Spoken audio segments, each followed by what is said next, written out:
Chapter 109. The Azeroth of this moment was far from the situation of magic equipment in the future. When he had money after transmigrating, Duque had always been thinking about getting a set of magic equipment, but having money was useless. He didn't know if the real world of Azeroth had inherited the principle of binding to pick up in the game. Duque couldn't find any good equipment even after asking people all over the world. As a result, Duque didn't even have a decent piece of equipment. No staff, no equipment, just a set of beginner's robes from the Wang family's mage guild.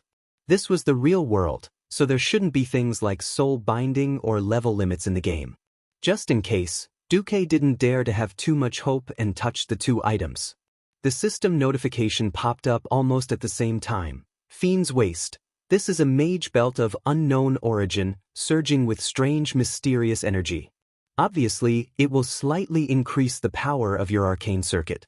However, this is a piece of equipment that can only be used by high-grade sky mages, so you can probably get a 20% increase now.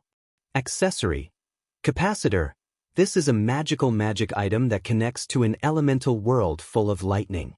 It will collect your arcane energy pulse, and only the most explosive pulse can activate it and make it work. After you have accumulated 3 powerful pulses, it will automatically open the door to the elemental world for you, releasing a bolt of lightning to attack your current target. Hiss. Duque still took a deep breath. It wasn't a shock, but a pleasant surprise. First, it was a piece of equipment that was definitely a mid to high level item in the game, but he could actually use it at such a low level. This made Duque completely change his mind about Karazhan. Originally, Duque didn't expect to use Karazhan's equipment. After all, he was too low level.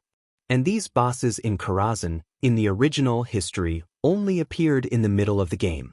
The second was the appearance of Capacitor. As a transmigrator, Duque immediately realized the value of this thing. The explosive pulse could be understood as critical damage. Generally speaking, it wasn't easy to stack critical hits. Duque was definitely a special case, because he had the ability to cast multiple spells that most mages did not have. More than 100 hands of magic launched attacks at the same time. Even the simplest arcane missile often had a critical hit on the damage assessment given by the system elves. It could be said that the Capacitor was a top-quality item for Duque. If Lothar was Aurelia, Duque would definitely hug him to see if they could have a little flirting. Unfortunately, bearded Uncle Lothar, forget it. Duque didn't hide his ecstasy, and Lothar also smiled. Good stuff? It didn't look like a demon, so it should be the relic of an unknown mage. I'm sure that mage would be very happy to be able to make good use of these things. Duque didn't act pretentious and immediately used what he needed. There was a small pin on the capacitor, and Duque first pinned it to the fiend girdle before putting on the belt. Almost as soon as the belt was fastened, Duque felt the magic circuit in his body change. It was a very mysterious feeling. The original arcane fire circuit had already become a large, circular river. Now it felt like a new tributary had flowed into it. If magic power was described as water, then Duque's water volume had increased by at least 20%. This was a terrifying number. Duque couldn't help but exclaim in his heart, "This equipment from Karazhan, even if it's not complete, is still a huge improvement for me." At this time, Garona also came up. "Did you sense anything I can use?" Duque looked a little embarrassed. "Sorry, no. Evil Hoof is not an agile monster. I don't think there are many things suitable for you." "I see." Garona shrugged. It wasn't a big deal. Half-beastmen were so simple and direct. She had contributed to the battle, and if there was something suitable, she definitely wanted a share. But if there was nothing suitable, she didn't mind. Garona wiped the blood on the dagger with Evil Hoof's unstained fur. "Hey, how do we go now?" Duque touched his chin and pondered. It was a good thing to encounter Evil Hoof as soon as he came in, because it proved that his raid team had bypassed a lot of bosses at the front gate of Karazhan. But as for what to do next, he would have to think carefully. However, Duque looked at Lothar. Lothar shrugged. "Don't look at me. I did come here with Lang many times before, but we always walked in from the main entrance." We usually chatted near the opera house and watched the performances. We had never entered such a deep place before. Besides, I haven't been to the first half of Karazhan for almost 10 years. The last few times I came, I sat on the griffin and landed on the high platform. Then, Mediv opened a small portal for me, and I stepped into his study. Duque suddenly understood. He suddenly understood why there was an opera house when he played Karazhan in the game before. That was the opera house that Lang often visited Mediv with Lothar and a group of nobles when he was young. Mediv specially designed the opera house in the Mage Tower to welcome Lang. Of course, if this was the standard version of Karazhan, Duque would not get lost even with his eyes closed. But Karazhan with space disorder was a bit troublesome. Duque decided, let's go out first. Generally speaking, going higher is the right thing to do. Okay. Lothar had no objections, and his men in Garona had no objections either.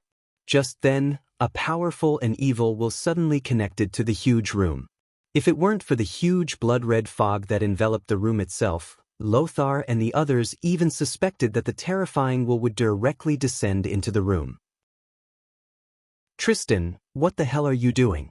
Why is my eyes telling me that there's a battle here? Even though the tone of the voice were completely different, Lothar immediately recognized that it was Mediva's voice. Of course, it was Sargeras who spoke. Oh no, we're going to be exposed. Even though they were very unwilling, Lothar and his men still put on a fighting stance and prepared for battle. But, before seeing Mediv, was there any use in preparing for battle? Just when everyone was sweating, Duque spoke. He pinched his throat, and the voice that came out of his mouth was Tristan's. Sorry, master, it's Gilric teaching a few disobedient bastards a lesson. Chapter 110. It was exactly the same voice, and even the aristocratic manner of speaking and accent had been imitated. Lothar and Garona, who were beside Duque, looked like they had seen a ghost. If it weren't for the fact that the sword in their hands didn't show any signs of Duque being possessed by a demon, Lothar would have slashed him. Although they couldn't see Sargeras' expression, Sargeras clearly wasn't interested in the trivial matter of a middle-ranked demon teaching a low-ranked demon a lesson. Demons themselves were also divided into different ranks. Low-ranked demons such as imps and inferior demons were even worse than cannon fodder in front of their boss, Sargeras. Sargeras, who was busy every day, snorted coldly, and then his will retreated. Lothar, Garona, and Duque looked at each other. Duque suddenly sighed to Lothar.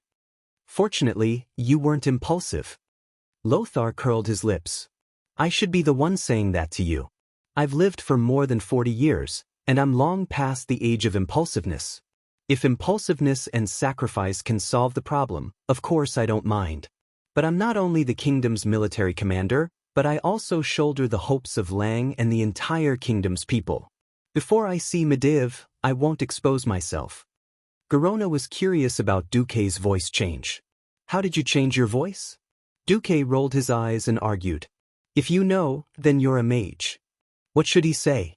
That the system elf helped him complete the temporary voice change? That was nonsense.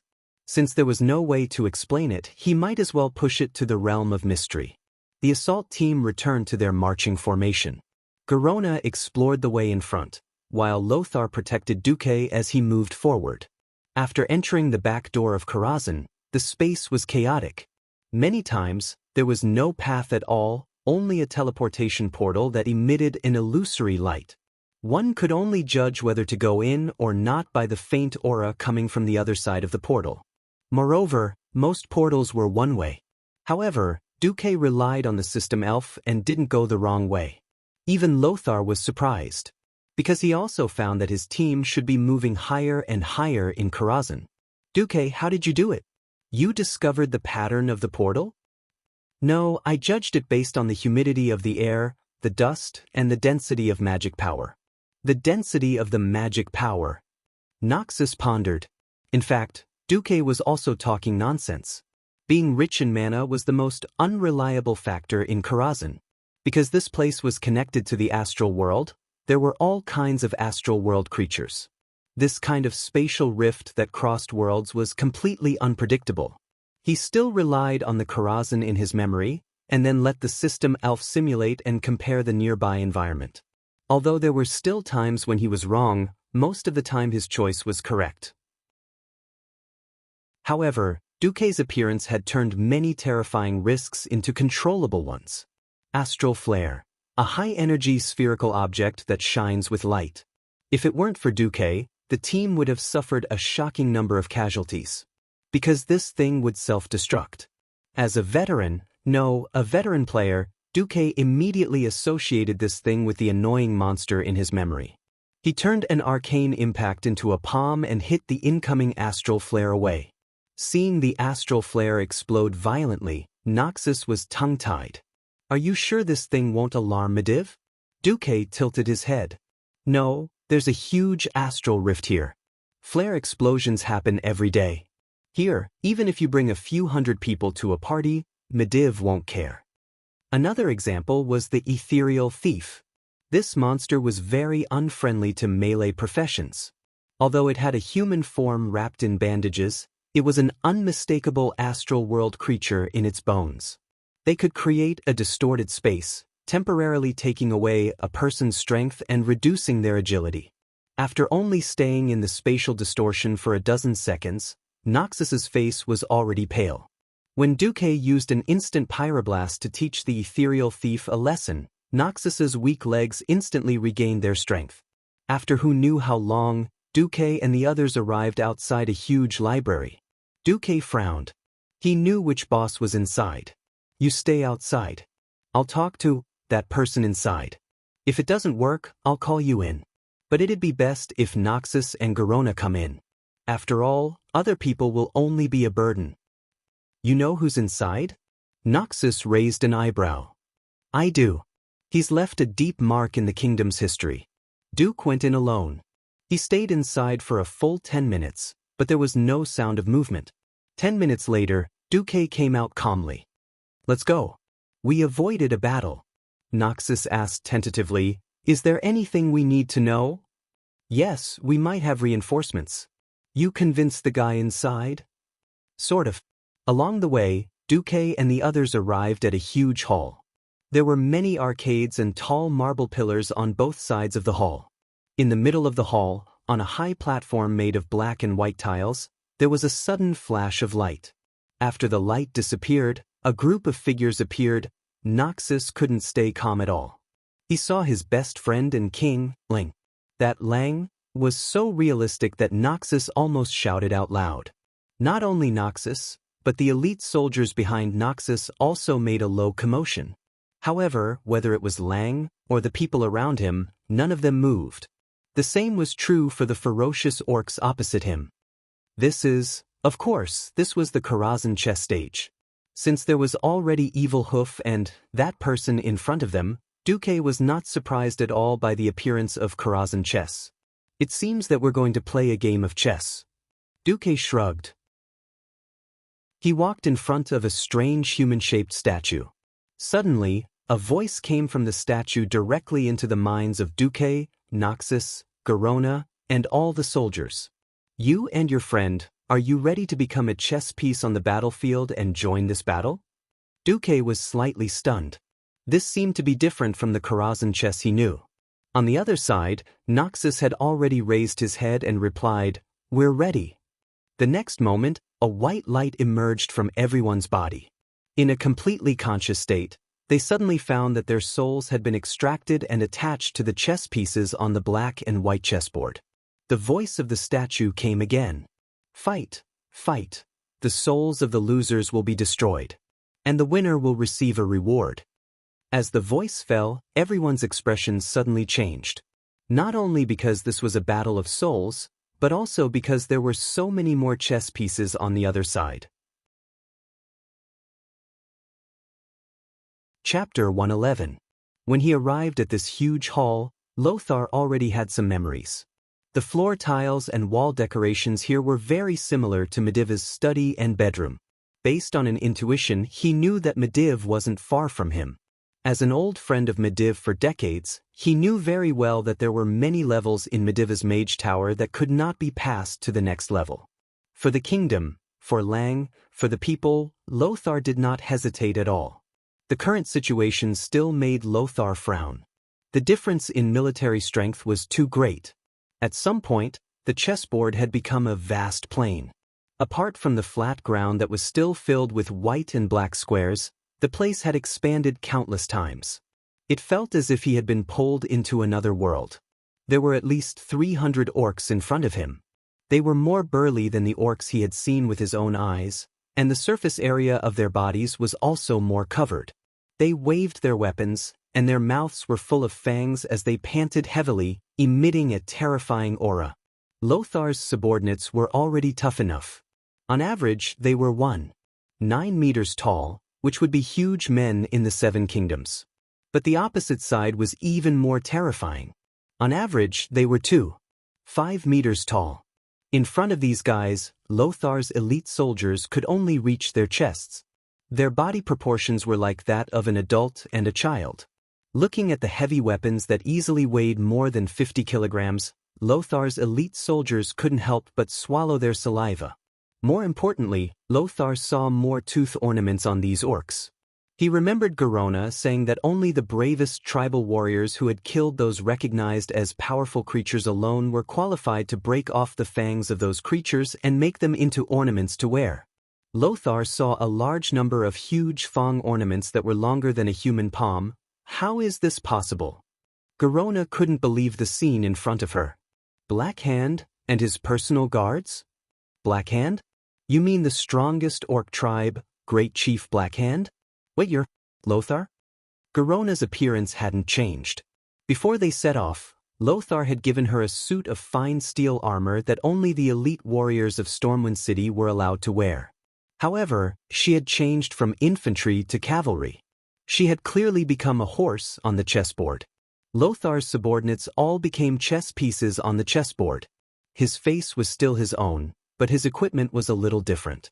The feeling of the weapon was still the same. There were two people who changed the most. One was Lothar.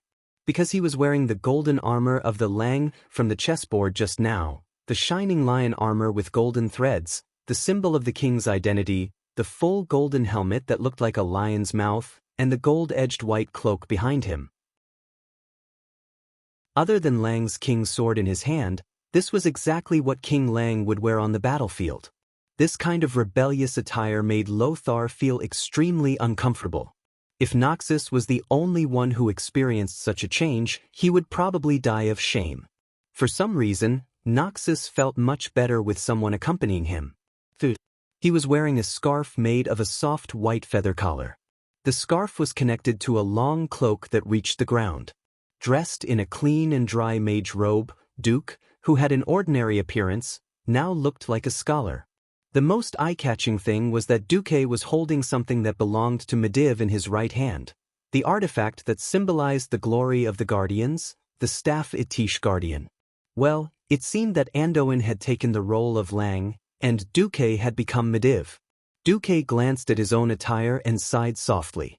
Sigh, Sir Lothar, don't mind this appearance. This is an illusion brought about by magic. It doesn't mean anything. The people here are all good soldiers loyal to you, to Stormwind, and to the world of Azeroth. No one will blame you for this. Let's focus on the next battle. At this time, an existence that made Garona's entire body and soul tremble appeared. It was an orc that didn't look tall compared to the other orcs. He was hunched and wore a loose black robe. There were a few bone spikes on his back that pointed to the sky. There were a few Draenei skulls stuck on the bone spikes. He had terrible fangs with many rotten teeth, and a pair of eyes that emitted an evil green light. Gul'dan. Garona said the name that was almost taboo to her with a trembling voice. Gul'dan is here too? Lothar raised his eyebrows and looked at the orc warlock who was dozens of steps away. Lothar had heard from Garona about the most noteworthy people among the orcs. Of course, he wouldn't forget Gul'dan, who was known as the most dangerous person. However, what was going on in front of him? It wasn't that the other party didn't want to fight, but that they seemed to be blocked by something. Wait a minute, this seems to be a death game with souls on the line. Of course, the other party isn't the real Black Hand Chief and the real Gul'dan. However, it's different from ordinary games. It seems that we can get reinforcements. Reinforcements? Lothar was stunned. Where do we get reinforcements from? Lothar wasn't the only one who was stunned. Duque was also stunned. The system actually prompted him, this is a death game with souls on the line. If you add more souls, you can have more reinforcements. This will undoubtedly increase your chances of winning. The current strength ratio is 11 to 89. Damn, this is clearly going against the wind. Isn't this forcing me to top up?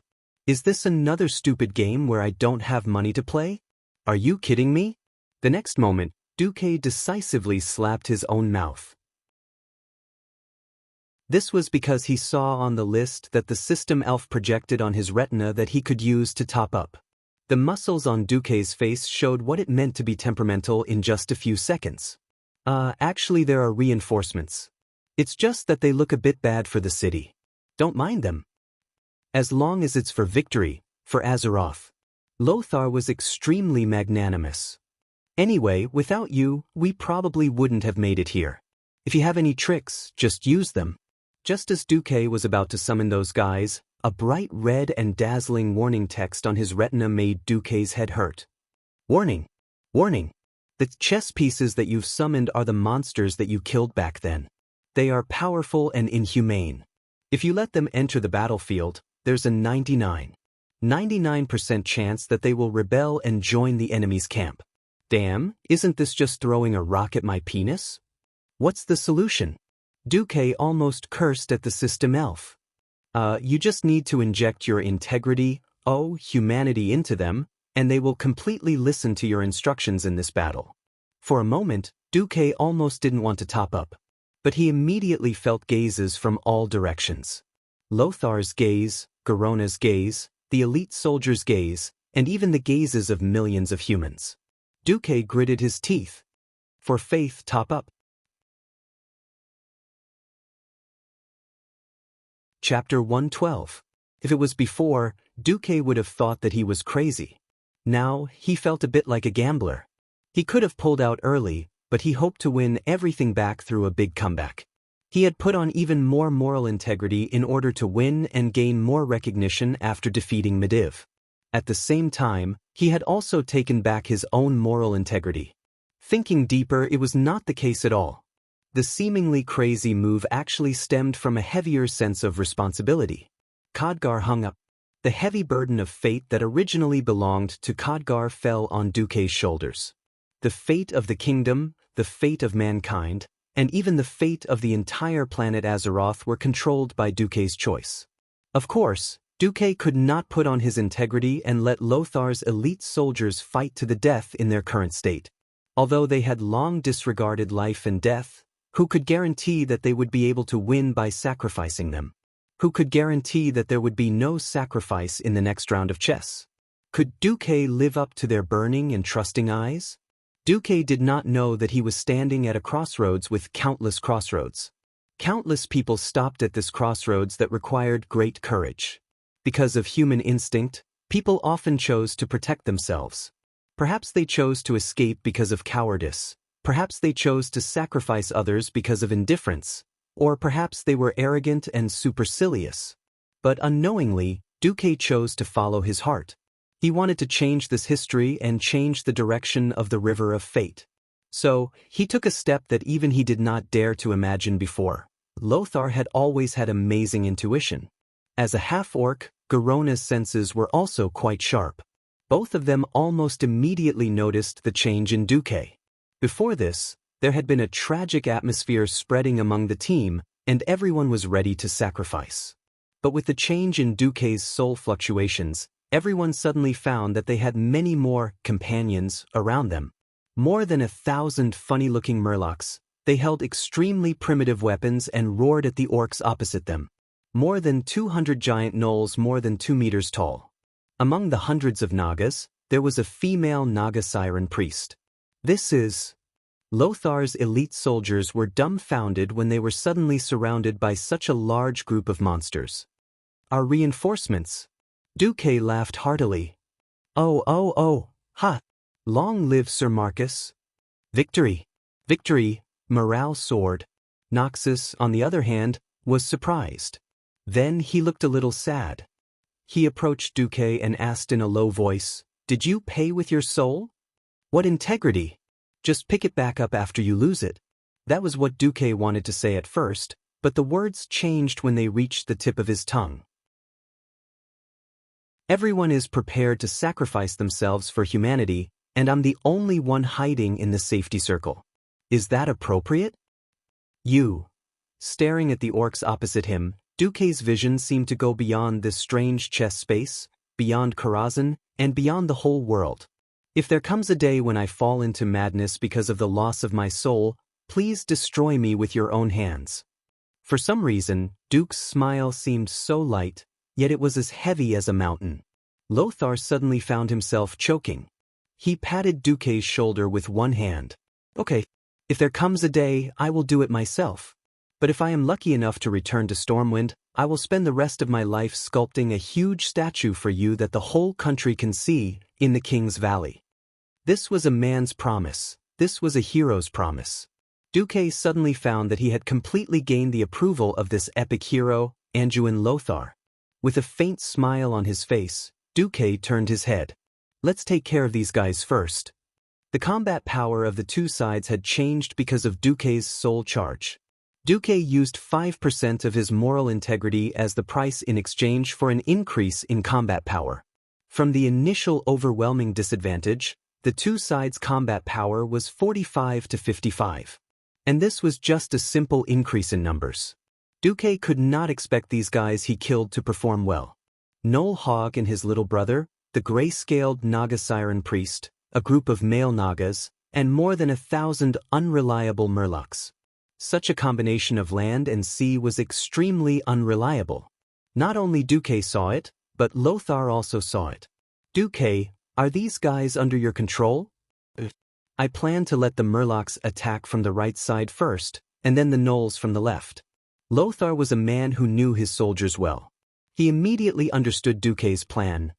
Drag the left and right, then break through in the middle and give the opponent a fatal blow. Good idea. Yes, this damn game of death ends with the death of the opponent's general. On the black and white tiles, the Murlocs took their seemingly ridiculous steps and charged under the whips of the Nagas. The whole battlefield was filled with Murlocs, and even they themselves might not understand the meaning of their cries. They formed a black mass and swept towards the orcs like a huge wave. On the surface, they seemed to have the momentum to drown the orc army in one breath. However, that was just what it looked like. The orcs standing at the front formed a green wall. The Murlocs at the front handed out their rough spears to the orc army. If there was no accident, they would pierce the chest of the orc in front in 3 seconds. Unfortunately, there was no lack of accidents in the world. They crashed into a wall of death made of heavy weapons. It was as if they had really crashed into an invisible wall. The giant hammers and axes that came smashing down on their heads easily smashed their crude weapons and their laughable fish-shaped heads into smithereens. This terrible destructive power made the impact of the entire Murlocs stagnate. The Murlocs at the front who saw this scene tried to retreat, and the Murlocs at the back who did not know the reason continued to rush forward, squeezing the space of their companions. "Ha! Bastard Murlocs! That. The Berserk Great Chieftain's forbidden guards opened their mouths, which were filled with bloody veins and fangs. They let out earth-shattering roars as they attacked while chopping melons and vegetables. Often, each swing could smash multiple Murlocs into meat paste or split them into several pieces. The Murlocs were obviously stunned by the wild attack of the other party. Chaos spread rapidly, hundreds of Murlocs collided in the center of the battlefield, and for a moment it was a pot of porridge. If it was not for the scolding of the Nagas behind, maybe the Murlocs would have collapsed.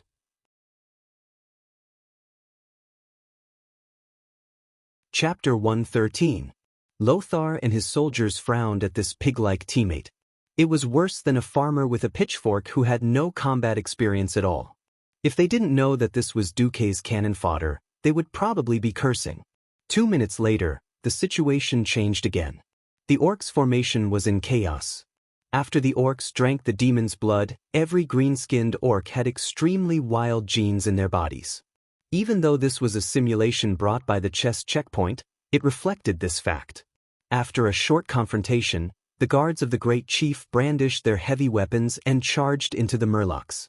However, when they were ready to kill, they encountered the gray-scaled Nagas. The male gray-scaled Nagas were not high-level soldiers, but they relied on their strong muscles and better weapons that were not inferior to the orcs. Although they were still at a disadvantage, they succeeded in attracting the attention of the orcs. At this time, under Duke's mind control, Hogg, who had died tragically in Duke's hands, led his underlings to attack from the left.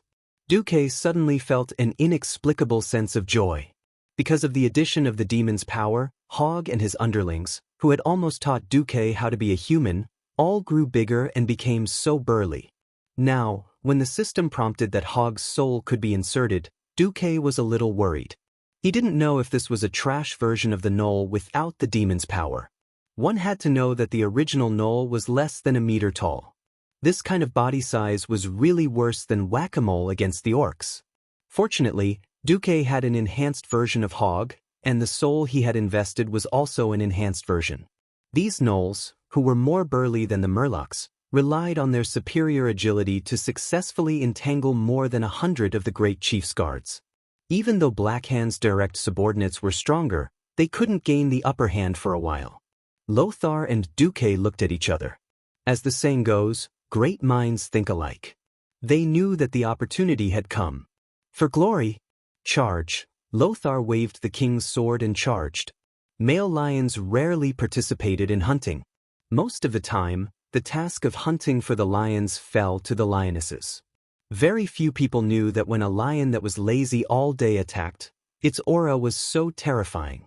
Lothar's charge wasn't fast. He was like an arrow that had just left the bow. However, Lothar's charge gave off an unstoppable feeling that the mountains were collapsing and the earth was cracking. The heavy and firm footsteps were sonorous and forceful. His naturally wavy hair was like a lion's mane in the strong wind, giving people an explosive sense of beauty. It was getting closer and closer.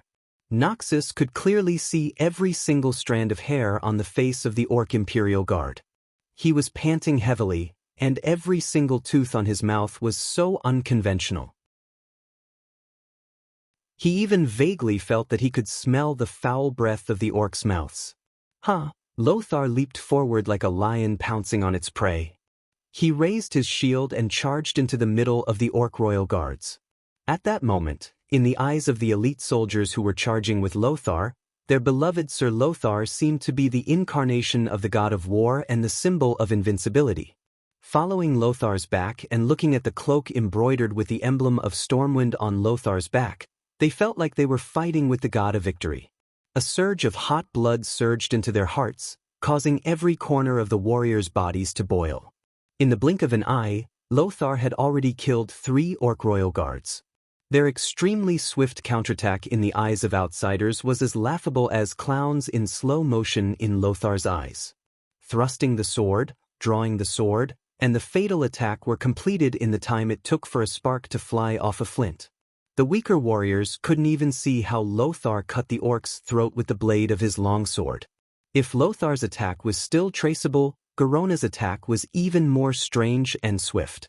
No one could see how Garona attacked.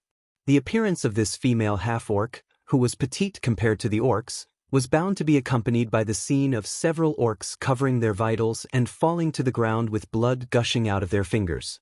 The combination of Lothar and Garona was the most dazzling flag in the eyes of the warriors of Stormwind.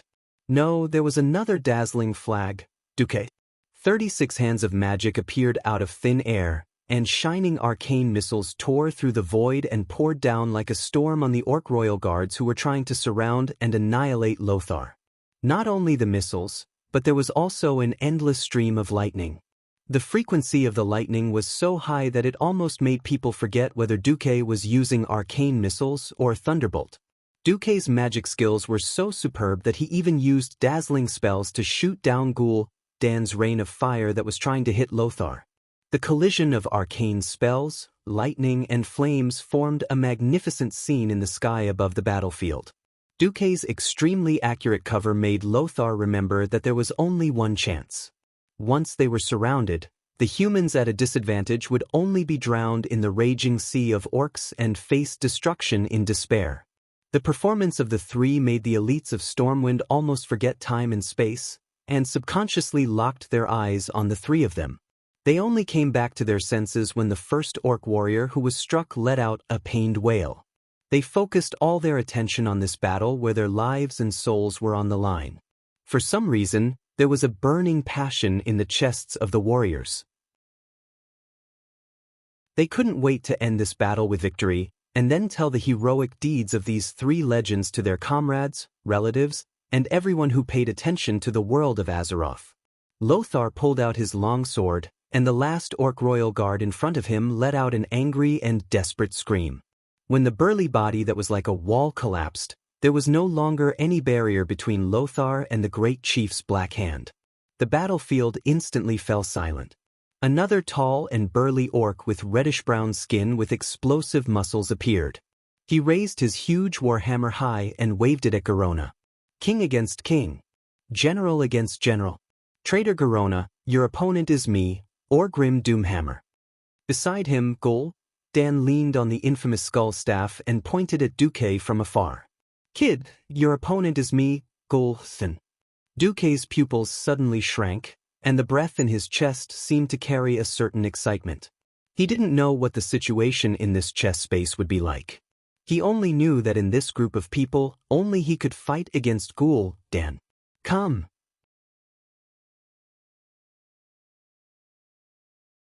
Chapter 114. Stormwind City's night sky was as calm as ever. The darkness of the night came as usual, just like how people always believed that the light of dawn would always come every day. In the dark night, crimson flames constantly shone through the fog in the distance, declaring destruction and terror to Stormwind City, an enclave that hung alone outside of the human political center of the entire continent. To the west of Stormwind City, the sea that had not changed since the last descendants of Thoradin the Great arrived 1,000 years ago shone with starlight. With the clear moonlight hanging over the sea, one could vaguely see that Stormwind Port, which had been dark once night fell a year ago, was now brightly lit and filled with sails and masts. Other than the sound of the rolling waves, there were also the voices of people coming from afar. Looking at Stormwind Port, King Lang suddenly sighed to the Queen. My dear, I've been thinking about a question. Is Duke Marcus our kingdom's destined guardian? If you look at the current situation, it's obvious that he is. That's right. The Queen gently tightened her grip on Lang's arm. Without his Stormwind Port, Stormwind City might have already started to collapse. Before the orcs came, everyone thought that the new Stormwind Port that Duque built was just a useful supplement to Stormwind City's revenue. As the war progressed, everyone realized that Stormwind Port and Duque's fleet actually controlled the kingdom's fate, becoming its pulse. Stormwind City was located in the south of the continent. With all the roads to the north blocked by the orcs, the sea became Stormwind City's only lifeline to the outside world. In this era, entering the port at night was extremely dangerous. But in order to transport the military supplies that Stormwind City lacked, the old captains of Stormwind City and the maritime kingdom of Tiras not only transported during the day, but also to save space in the port and increase the transport capacity, they even chose to enter the port at dusk, unload the goods overnight, and leave at midnight. With the efforts of a group of captains and sailors, all kinds of supplies were continuously transported from the other human kingdoms and the dwarves' iron furnace castle. Women and children who needed to be evacuated were transported ahead of time, all the way north across the sea to South Shore. Since the 7 human kingdoms had yet to come up with a unified opinion on the orcs' invasion, the aid given to Stormwind City at this stage could basically be regarded as civilian assistance. Most of the nobles in the north scoffed at what Lang's messenger said about the orcs' large-scale invasion and how great the harm would be. What's the big deal about orcs? We've been killing the trolls here for thousands of years, but we still haven't killed them all. This was the opinion of most of the nobles. They expressed the most malicious suspicions and speculations regarding the fall of half of Storm City. The only fortunate thing was that the Alterac Kingdom agreed to lend South Shore to settle the refugees from Stormwind. As for the other 6 kingdoms, they allowed Lang's proposal to purchase supplies, allowing the people of Stormwind City to purchase all kinds of military supplies and fiercely cracking down on the illegal merchants who inflated prices. At the same time, Lang was allowed to send people to recruit volunteers and mercenaries from the Six Kingdoms. However, this was not enough. Only Lang, who was facing the orc rampage head-on, knew that this would require the Seven Kingdoms to declare an all-out war at the same time, gathering the Seven Kingdoms, as well as the dwarves and the elves as allies, before it would be enough. As soon as he thought of this, Lang felt a wave of suffocation in his heart. So far, everything that Duke had offered, every idea that he had offered, had been good. For example, a new type of blockhouse. That was something that Duke left behind. A fellow called Makarov was in charge of. It had a strange name, cement. As for how this thing was made, Makarov was tight-lipped. Even Makarov himself said that it was only a half-finished product. The effect was obvious. The newly designed hexagonal blockhouse was very good at delaying the orcs' offensive. This blockhouse was about 3 stories high, made from this cement, mixed with stones and sand, and in a short 2 to 3 days, it became extremely sturdy. Under the command of an unknown member of the Mason Brotherhood, Edwin Van Cleef, Duquesne's personally appointed name, in the outskirts of Goldshire, one of the barriers of Stormwind City, no less than 500 of these blockhouses were built in just a few days. Even the largest orc catapults could not easily destroy this kind of blockhouse. The narrow shooting holes made it so that the orcs could not even reach in. A large number of Duquesne's trained javelin throwers hid in these blockhouses, and from various shooting holes, they gave the orcs a heavy counterattack. When the orcs used the cruelest and most brutal way to destroy the blockhouse, the harpooneers could use the tunnel that they had dug beforehand to drill into the next blockhouse through a tunnel that was so narrow that only humans could pass through, and continue to kill the orcs. There were even stories of some outstanding javelin throwers achieving great feats that even the bravest of Stormwind City warriors couldn't do. That guy killed 36 strong orc warriors by himself, and left a mark on the orc's forehead with a javelin mark, which became the best proof of this feat. What made Lang not know whether to laugh or cry was that Stormwind had an additional army, the Murlocs. These abominable monsters that once caused incomparable headaches for the residents of the Elven Forest had now become the guardians of the people of Stormwind. The Murlocs let out inexplicable cackling sounds, and occupied almost every river in the Elven Forest that was more than 5 meters wide. Any orc who dared to go to the river to get water would be baptized by the Murlocs' crude javelins. Everything that Duque did had greatly helped the whole of Stormwind. Recalling the changes that Duque had made to the kingdom, Lang was deeply moved. I wonder how his and Anduin's raid is going. I hope they can come back safely. It's okay. If they were killed, I think Sargeras would be the first to come and show off.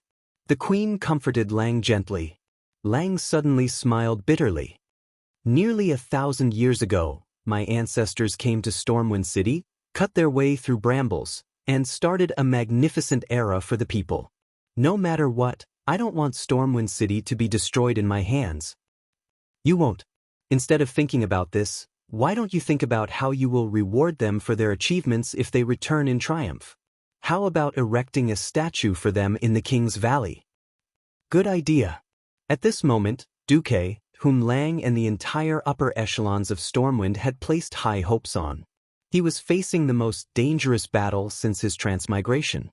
Because his opponent was Ghoul Dan, even if this was just a fictional Ghoul Dan created by some unknown magical principle. In this strange chess space, Ghoul Dan was still incomparably powerful.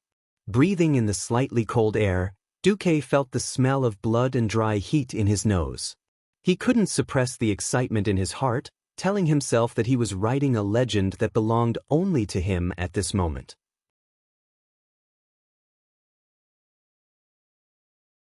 Chapter 115.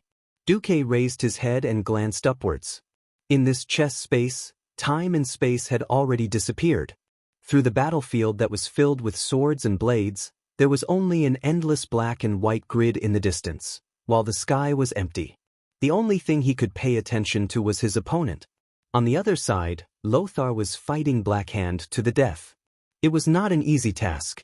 The orcs could afford to drag it out, but the humans couldn't. Once the murlocs and gnolls retreated, it would be the end of the humans. Anduin had no choice but to attack. That was definitely good news for the orc chief who preferred to fight head-on. The huge hammer was heavy and swift. Blackhand's arm strength was beyond human imagination, and the violent wind pressure that seemed to cause a small mountain to collapse every time he swung the hammer made Lothar feel suffocated. However, Blackhand's movements were so fast that every swing of his hammer seemed like an illusion. Lothar was caught off guard, and was forced to clash with the hammer and sword. Lothar was almost killed instantly. A long sword was a light weapon, and compared to a heavy weapon like a hammer, it was not very durable. Besides, Blackhand's sledgehammer was specialized. It weighed more than 300 kilograms. Almost at the instant of the clash, Lothar was already cursing himself in his heart. Why did he have to fight with this monster whose strength was comparable to that of the legendary giants? This was because this hammer strike had almost broken his king's sword. Although the long sword in Lothar's hand was a light weapon, it had actually inherited the will of Thoradin the Great, and was filled with the desire for freedom and survival of countless ancestors. The king's sword had already surpassed the epic level, and was close to the level of an artifact. Although the blade of the sword was thin and slender compared to Blackhand's hammer, it was something that would break easily. In terms of hardness and tenacity, well, Lothar still remembered how he used to poke holes in the marble with the king's sword when he was young. However, when such a semi-divine sword clashed with Blackhand's hammer, it still produced a muffled groan that went straight to Lothar's soul. Even if it wasn't to the extent of the groan, it still made Lothar give up on the idea of a quick victory. Lothar glanced at Garona from the corner of his eyes. The ferocious female orc was currently beating up Blackhand's aide-de-camp Orgrim. It seemed that Garona had the upper hand. Garona's figure flickered as she used the cold gleam of her dagger to slash at the spots where Orgrim's flesh had been exposed. If Orgrim was a human, even if his vitals weren't severely injured, he would still die from excessive blood loss. It was a pity that the vitality of the orcs could not be measured by human standards. Besides, it was obvious that he was not a real living orc. Orgrim's ferocity did not diminish at all. Rather, Lothar was more concerned about Garona. Thieves had a natural disadvantage against warriors. The offensive seemed fierce, but if the warrior's counterattack succeeded, the thief would be defeated. Warriors were thick-skinned and had countless opportunities to make mistakes. Thieves, on the other hand, could lose their lives if they made a single mistake. Of course, Lothar was most worried about Duque. Duque gave Lothar a strange feeling. His aura was that of an earth rank, but his attacks felt like that of a sky wizard. Alright, let's say that Duque was the same as his master, hiding his strength. However, Dan gave Lothar the feeling that Dan's strength was comparable to Mediva's. Even if the strength of Dan's image was greatly reduced, Duque would have to face an opponent that was at least at the Morning Star rank. How long could Duque last? Lothar could not help but feel anxious. Duque was indeed in huge trouble. Dan's strength was ridiculously high. The system genie was already sending out all sorts of warnings on Duque's vision. Duque could not help but curse the system genie. I'm courting death by challenging Dan's image. Stop giving me more warnings. Only then did the system genie calm down. Low-level magic was destined to be unable to shake a higher-level mysterious force. From the very beginning, Duque had known. If not for the capacitor that he had just used, Duque would not have been able to compete with Dan's image no matter what. That kind of crushing mana could cancel out any offensive or defensive spell cast by Duque without a trace. With the capacitor, everything was different. No matter how the chess level in Karazhan had changed. In essence, the chess level was still one of the bosses in Karazhan. If this real world also had things like item levels, then the difficulty of the capacitor level would be similar to the chess level or even the same. This was a bug that could be exploited by Duque, allowing him to hurt Dan in the chess space with such low strength. It was still that gorgeous and blinding barrage of arcane missiles. The swooshing sounds of the arcane bullets tearing through the air had been echoing in everybody's ears since the very beginning. The arcane missiles that were blocked by Gul Dan's mage shield were not the main point. The main point was the lightning effect that was triggered after the arcane missiles hit. Capacitor was an accessory that had no limit on the frequency of activation. For Duque at the moment, it was no less than a true divine artifact. All the bystanders could hear was the incessant crackling of the electric current. At first, there was only one mage hand around Duque with electricity, but later, the frequency of the lightning was too high. Everyone could only see that the entire space around Duque was filled with blinding electricity. Countless bolts of lightning shot out from Duke's vicinity, pouring towards Gul Dan's direction. The wriggling electric snakes let out ferocious roars and swept across the floor tiles wantonly. They even left terrifying black electric marks on the white spaces of the floor tiles. Impossible! Gul Dan roared angrily. He kept releasing destructive flames at Duque. Every single ball of flame, regardless of whether it was quality or quantity, Gul Dan had the advantage. However, every single ball of flame was destroyed by the countless lightning arrows in the air. Gul Dan's mirror image could not understand. Why was this happening? How could a low-rank sorcerer who could only cast weak arcane missiles be able to cast such a large number of lightning attacks that could hurt him when he was in such a weak state? He began to doubt himself. Was the human his opponent, or was it the strange accessory on his waist that was his opponent? How could this kind of brainless accessory that put the cart before the horse actually threaten him? If Gul Dan had real self-awareness, he would probably go crazy.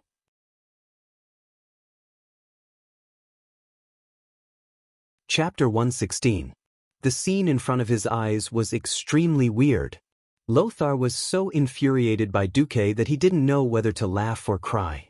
He didn't know how to face Duque at all. At first glance, Duque looked so tall and mighty.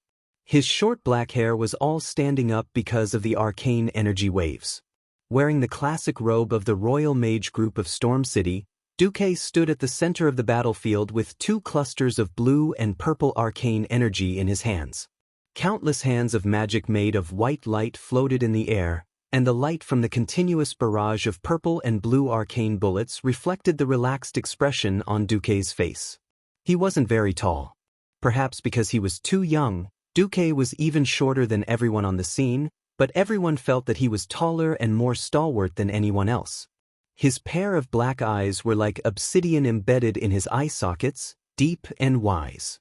Countless arcane lights flashed in his or his hands of magic's palms, and then went to the place where they should go. It was to block Gul Dan's fireballs, or to save a human elite soldier who was almost killed by the enemy's orc guards.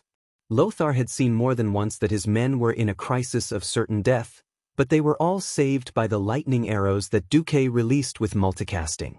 A flash that was similar to blind, or a direct attack. Duke's every attempt to save the situation seemed to be understated, yet it was just right. Those who didn't know what was going on might think that God Duque was so awesome that not only could he easily beat up his opponents, but he also had the time to cover his teammates. In fact, that wasn't the case at all. Duque was on the losing side. Lothar finally couldn't help but roar, "Hey! Duque, do you need help?" In fact, nobody had time to help Duque, but the problem was that Lothar was worried. "Calm down. I can't win on my side, but don't think that I'll lose either. I can stall for a day and a night if I want to stall." With that said, Duque even had time to instantly cast Flame Burst to help Lothar smash Blackhand's face. Good job! Taking advantage of the gap created by Duque, Lothar gave Blackhand a heavy blow. The tip of his sword, which was sharper than a nail, easily pierced through the gap of Blackhand's armor, leaving a wound at least 5 centimeters deep. Lothar was absolutely certain that the sword had stabbed the edge of Blackhand's lung. "Ooh!" Blackhand let out an angry roar. He turned around and glared at Duque with his bloodshot eyes. Blackhand actually gave up to Lothar and charged straight at Duque. Hiss! Noxus sucked in a breath of cold air. He knew what would happen to Duke if he was hit by Blackhand's hammer of destruction. He had no choice but to chase after them madly.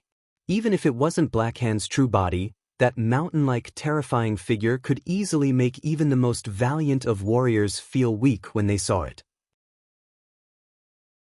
Noxus couldn't imagine what would happen to Duke, who didn't have much actual combat experience, against a Black Hand. Duke's death caused the entire situation to collapse? Even if he didn't want to admit it, Duke was already the most important member of this assault team. In a sense, Duke's existence was as important as Lothar's. Bang! Bang! With two sounds, two elite soldiers of Storm City who tried to stop Black Hand were easily sent flying. The huge iron hammers, one on the left and one on the right, were just ordinary pendulums, but that kind of unstoppable force was not something an ordinary human could withstand. There were no more obstacles between Duke and Black Hand. At this moment, Dan's mirror image also began to attack. The raging flames enveloped Duke's body. From Lothar's perspective, he could only see Duke's blurry figure. Not only the flames, but Lothar also felt the arrival of the curse. Curse of Pain and Ignite, as well as some unknown spells, several warlock spells that could cause continuous damage poured down on Duke. Putting aside the fact that Duke had to face Black Hand, just Dan's attacks weren't something that Duke could handle. Not good. Not good. In that instant, Lothar felt as if his heart had been pierced. He almost wanted to throw his sword to save Wang Lin. However, the gap between mediocrity and genius was revealed in this instant. The mana that Duke had released was instantly restrained in his palm in less than a tenth of a second. Noxus did not know how much control over arcane energy was required to achieve this. All he knew was that he had only seen magic techniques of this level on Mediva's body. Even Morningstar wizards could not compare. If the previous retraction could be considered an illusion, then the highly condensed arcane energy in his palm was instantly magnified again, turning into a clear giant palm with 5 fingers. It slapped the great chief's Black Hand away. Just this move alone was enough to make Noxus clap his hands in praise. This was not the end. Orc's battle instincts were terrifyingly high. While Black Hand weighed more than 250 kilograms, his body was never clumsy. Lothar could clearly see that Black Hand's body was beginning to adjust in midair. Even if he struck again, he might not be able to find an opening. At this moment, Duke used Flash. His entire body suddenly turned into a beam of light and disappeared. When his figure reappeared, he was already next to Black Hand. He spread out his right hand, and a cone-shaped cold sea breeze suddenly erupted from Duke's palm, covering Black Hand's body. This move did not depend on the attack power of Duke's magic, but on the speed reduction effect that ice magic often had. A visible layer of frost covered Black Hand's body, from his feet all the way to his waist. This caused Black Hand's efforts to adjust his posture in midair to go up in smoke.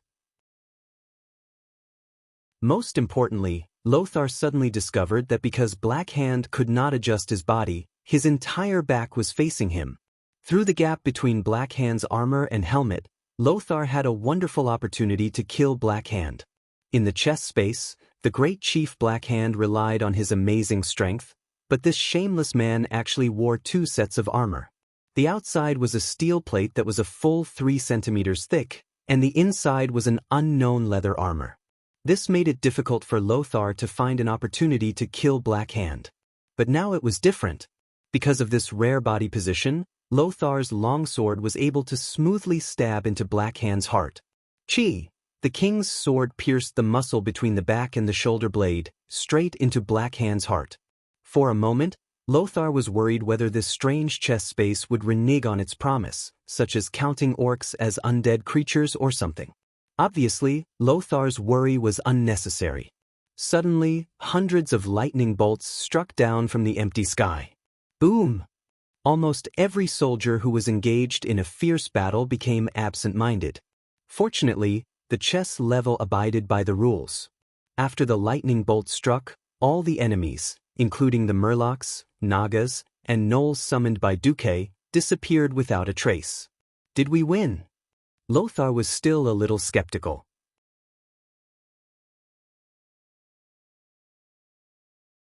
Chapter 117. Congratulations, warrior. You should be rewarded for your heroic battle. Come on, open your spoils of war. The voice of the statue, for some reason, suddenly became incomparably pleasing to the ear. The elite soldiers of Storm City, who were still fighting to the death just now, were a little unaccustomed to this sudden victory. However, since their boss had killed the boss of the other side, this victory was unquestionable. Almost everyone was breathing heavily, only Duke had a calm expression on his face. Surprisingly, the system elf started to flatter him. Oh, my dear host, your performance was too outstanding. How did you know that killing the Black Hand would guarantee victory? Back then, I was an awesome person who soloed the Karazhan chess stage. Duque replied smugly, but in his heart, he thought, hey, do you think I would tell you that when I played here in the game, every time, it was the other 9 bastards who drank water, went to the toilet, or farted, and I was the only one who was busy? Over time, it became a habit to play alone. Sigh, it's all tears. However, Lothar was puzzled by the treasure chest that appeared so blatantly on the side of the huge chessboard. Could it be a trap? Lothar frowned. Duque and Garona said in unison. Duque blurted it out in a funny manner, while Garona came to a conclusion after a quick inspection. Lothar tilted his head, and the muscles on his face seemed to twitch. He looked at Duque. You do it, or should I? Seeing Duque take half a step back in fear, Lothar knew the answer. I'll do it. Lothar really didn't know why Duque was like this. In Lothar's opinion, Duque was a combination of contradictions. He was so young, but he was extremely experienced in battle. He was obviously fearless when facing the enemy, but he was afraid to inspect his spoils of war? What kind of quirk was this?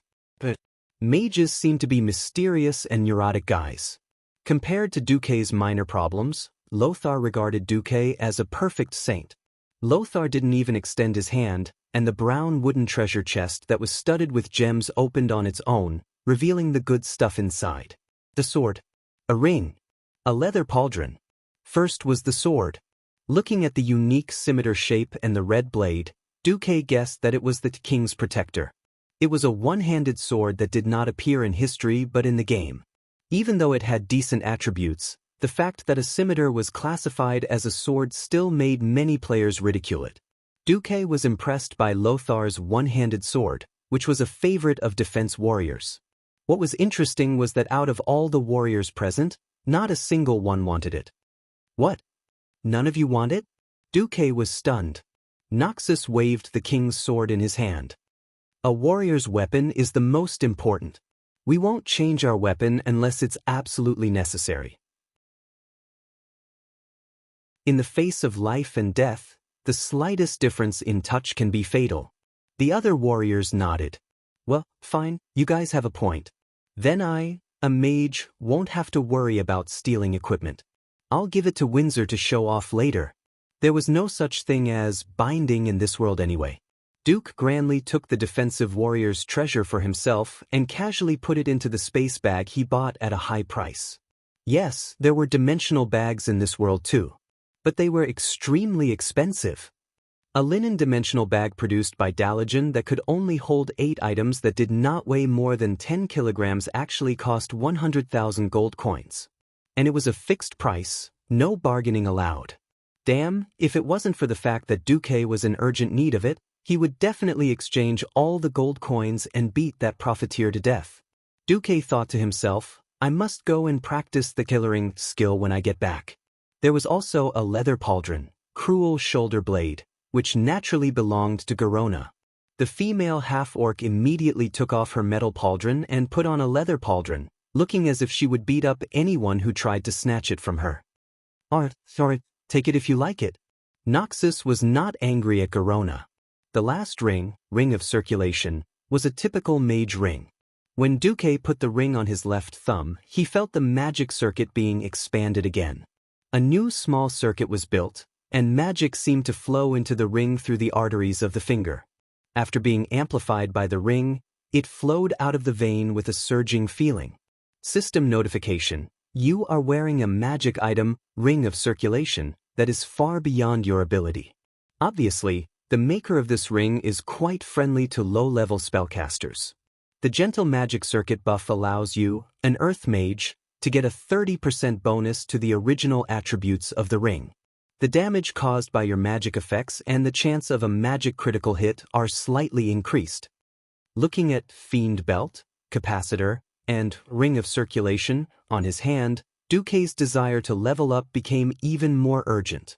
He didn't know what the higher-level magic world was like.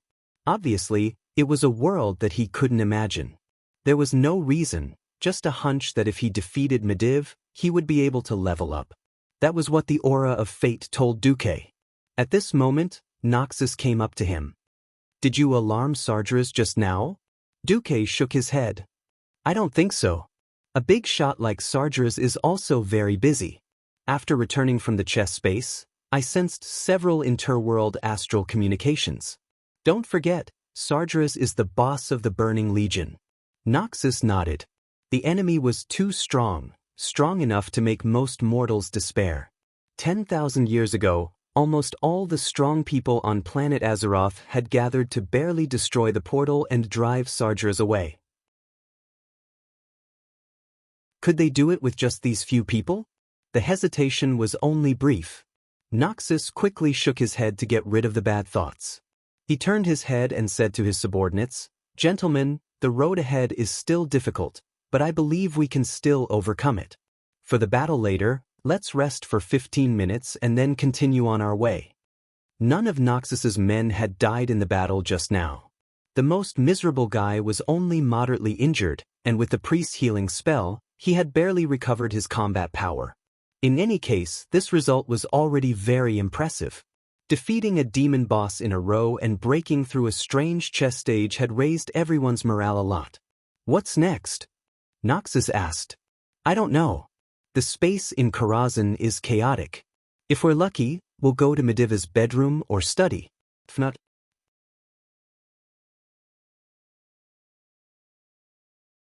Chapter 118. The location of the Karazhan Wizard Tower itself was a chaotic intersection of space and time. It was not unusual for anything to enter. Medivh had set up his wizard tower here for two reasons. Firstly, he wanted to do research, and secondly, he wanted to trick his enemies. Duque did not dare to guarantee what he would encounter next. When Medivh was traveling in Karazhan, he could see all kinds of chaos in Karazhan, such as magical creatures and ghosts everywhere, floating stones, and the void outside the tower. This was what Medivh had been like when he was still conscious. It was a very strange place in itself. Duque still did not understand why Khadgar, who served such a dish at this time in the game's history, could bring Lothar to Medivh. Now, it was Duque's turn to lead the team. Fortunately, everything went smoothly. "Sigh, I wonder how Reggie is doing." "Don't die, Reginald." Finally, with some free time, Duque found Windsor's name in the list of followers in the system prompt. This made Duque feel a little relieved. The future Marshal Windsor was currently in trouble. After paying the price of 20 casualties, Windsor and the other elite soldiers killed the special existence guarding the gate, the demonized hunter Atumen and his demon warhorse, Midnight. In order to better advance at the front gate and attract the attention of Sargeras, who was controlling Medivh, Windsor decisively chose to move forward.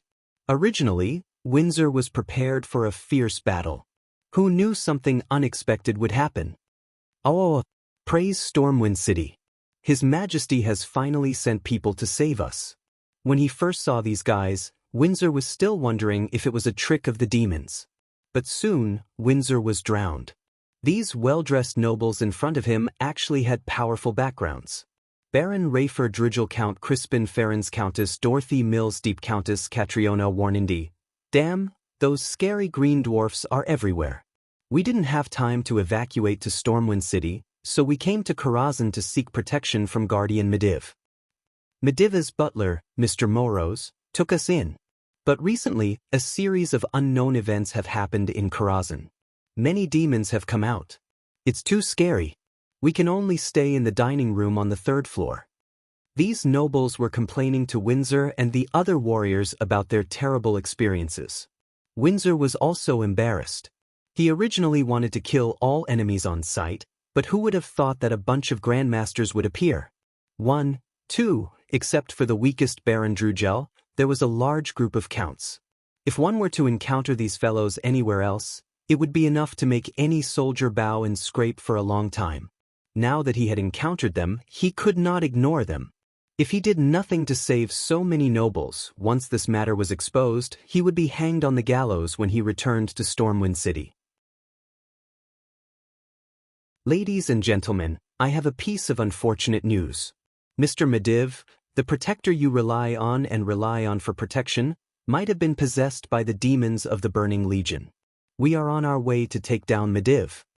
Before Windsor could finish, the nobles on the other side exploded.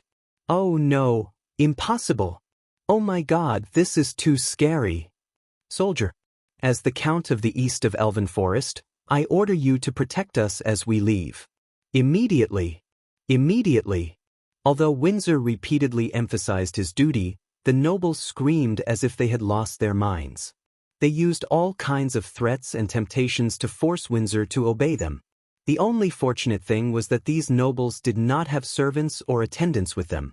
Otherwise, they would have been even more overbearing. As a last resort, Windsor could only divide a third of his forces to escort these nobles back the way they came from and leave Karazhan. Then, when Windsor reorganized his forces and went to a banquet hall on the second floor, he saw a human. No, it should be said that it was a demonized human. The thick evil aura on his body could be clearly felt from more than 10 meters away. Hello, humans not on the guest list. I am Karazhan's butler, Moros. Unfortunately, Master Mediv has ordered that all outsiders not on the guest list are to be treated as enemies. So, please die, soldier. Seeing this gentle-looking old man in red explode his eye-catching red and yellow suit in an instant and turn into a huge satyr demon, Windsor suddenly had a question. Why did Moros, the butler, who was already a demon, let the nobles go? Not good. Windsor's heart trembled. It was as if he had been electrocuted, and Windsor's limbs were numb from the electricity. However, he and his men did not have the leisure to do so. Because at the corner of the huge corridor, behind the gorgeous pillars, in various rooms of various sizes, many satyrs poured out. These demons that had been transformed from humans waved all kinds of weapons, or simply used their claws to attack Windsor and his men, at the same time, near the top of the Karazhan Mage Tower. After resting, Duque, Lothar, and Garona continued to advance with their men.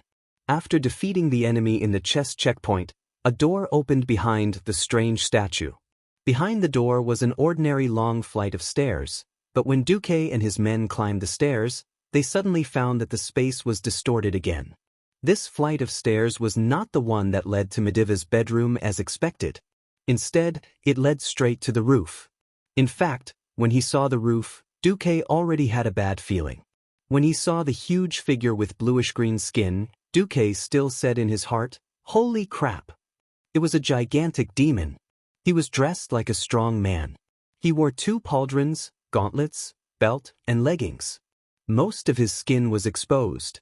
His explosive muscles could be seen with the naked eye. For example, he had an extremely fit six-pack, and his thigh muscles that revealed vertical lines. Of course, he also had the signature thick tail of the Eridar demons. More than 10,000 years ago, the demon king Sardras went to Argus to recruit the entire Eridar race to join his blazing crusade. Archimonde and Jaden, 2 of the 3 leaders of Eridar, agreed to join. The Eridar race was what humans called the demon race. Generally speaking, demons were divided into 2 colors, scarlet red and bluish green. In the Burning Legion, the 2 Eridar demon bosses did not belong to each other and would not cooperate. The representative of the scarlet-skinned demon was Jaden, and this demon was obviously on Archimonde's side. Prince Malchezer.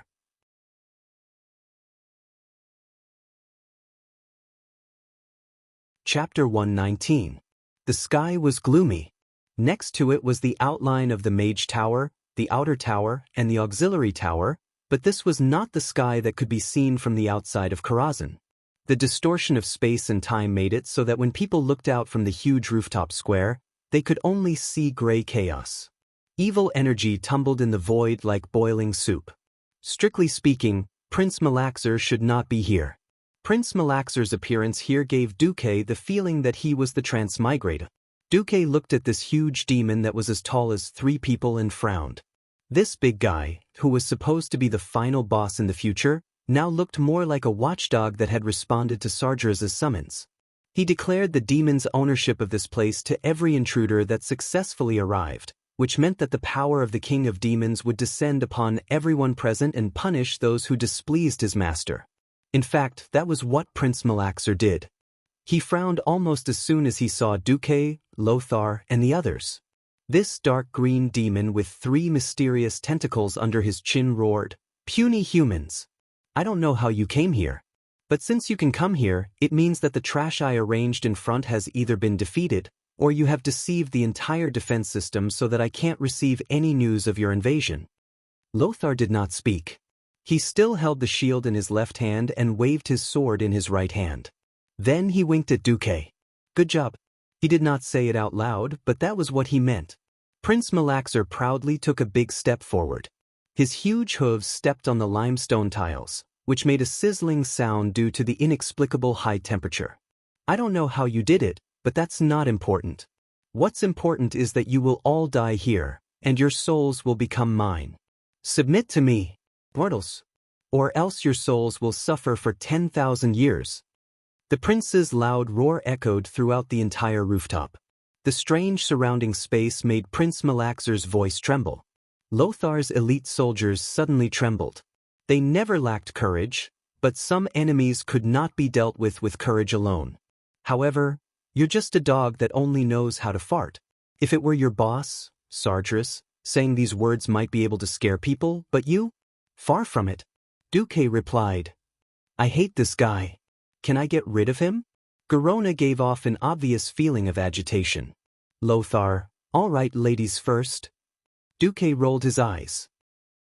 The group of elite soldiers expressed that they were temporarily deaf. Duque was speechless. He really didn't realize that Lothar wasn't a good person either. He actually let Garona take the lead. If it was Duque, he would have done the same. Garona, with her high agility and speed, was very suitable for probing the enemy. All right, Duque wasn't a good person either. Garona closed her eyes. This female orc's combat power was definitely top-notch. As expected, those who entered the heroic domain and had a strong history in Azeroth, none of them were fake. For some reason, Duque felt that Garona's strength seemed to have increased by another level. Her figure was so fast that it felt like Prince Malchezer was surrounded by Garona's afterimages. If it was just the thief's sprint and slice, it definitely wouldn't have such a cool effect. This was clearly one of Garona's unique skills. Garona's bone dagger wasn't a divine weapon, but some mysterious power seemed to have been injected into it, and the dagger's attack power had increased significantly. Deep wounds that could be considered shocking to humans kept appearing on the prince's body. Almost every time he dodged, there would be a few terrifying wounds that were 5 centimeters deep and more than half a meter long on the prince's exposed skin. However, for a demon with extremely strong vitality, these were at most superficial wounds. "You green-skinned sow. Do you dare to fight me head-on?" Prince Malchezer was furious. The next moment, he painfully discovered that one of the antennae on his chin that looked like a penis was almost chopped off by Garona. You dare to do this to me?" Prince Malchezer was finally fed up with Garona's high-speed attacks that were more disgusting than a flurry of flies. He no longer cared about acting cool and directly used his strength. Following his angry roar, 4 stone giants wrapped in green flames descended from the sky and guarded the prince from all sides. Hellfire. No, to be precise, this was not a true hellfire. That was because a true hellfire had a certain level of intelligence. It would walk like a human and attack its own target. Prince Malchezer's hellfire was a pillar of flames with a human shape. Of course, the effect was obvious. The surging power of the flames immediately pushed out in all directions, and in an instant, with the prince at the center of the entire rooftop square, 4 waves of flames appeared and exploded outwards. These waves of flames posed a threat to almost everyone on Lothar's side. First, Garona couldn't withstand the continuous waves of flames, and with a flash and a backflip, she retreated. Next was Lothar.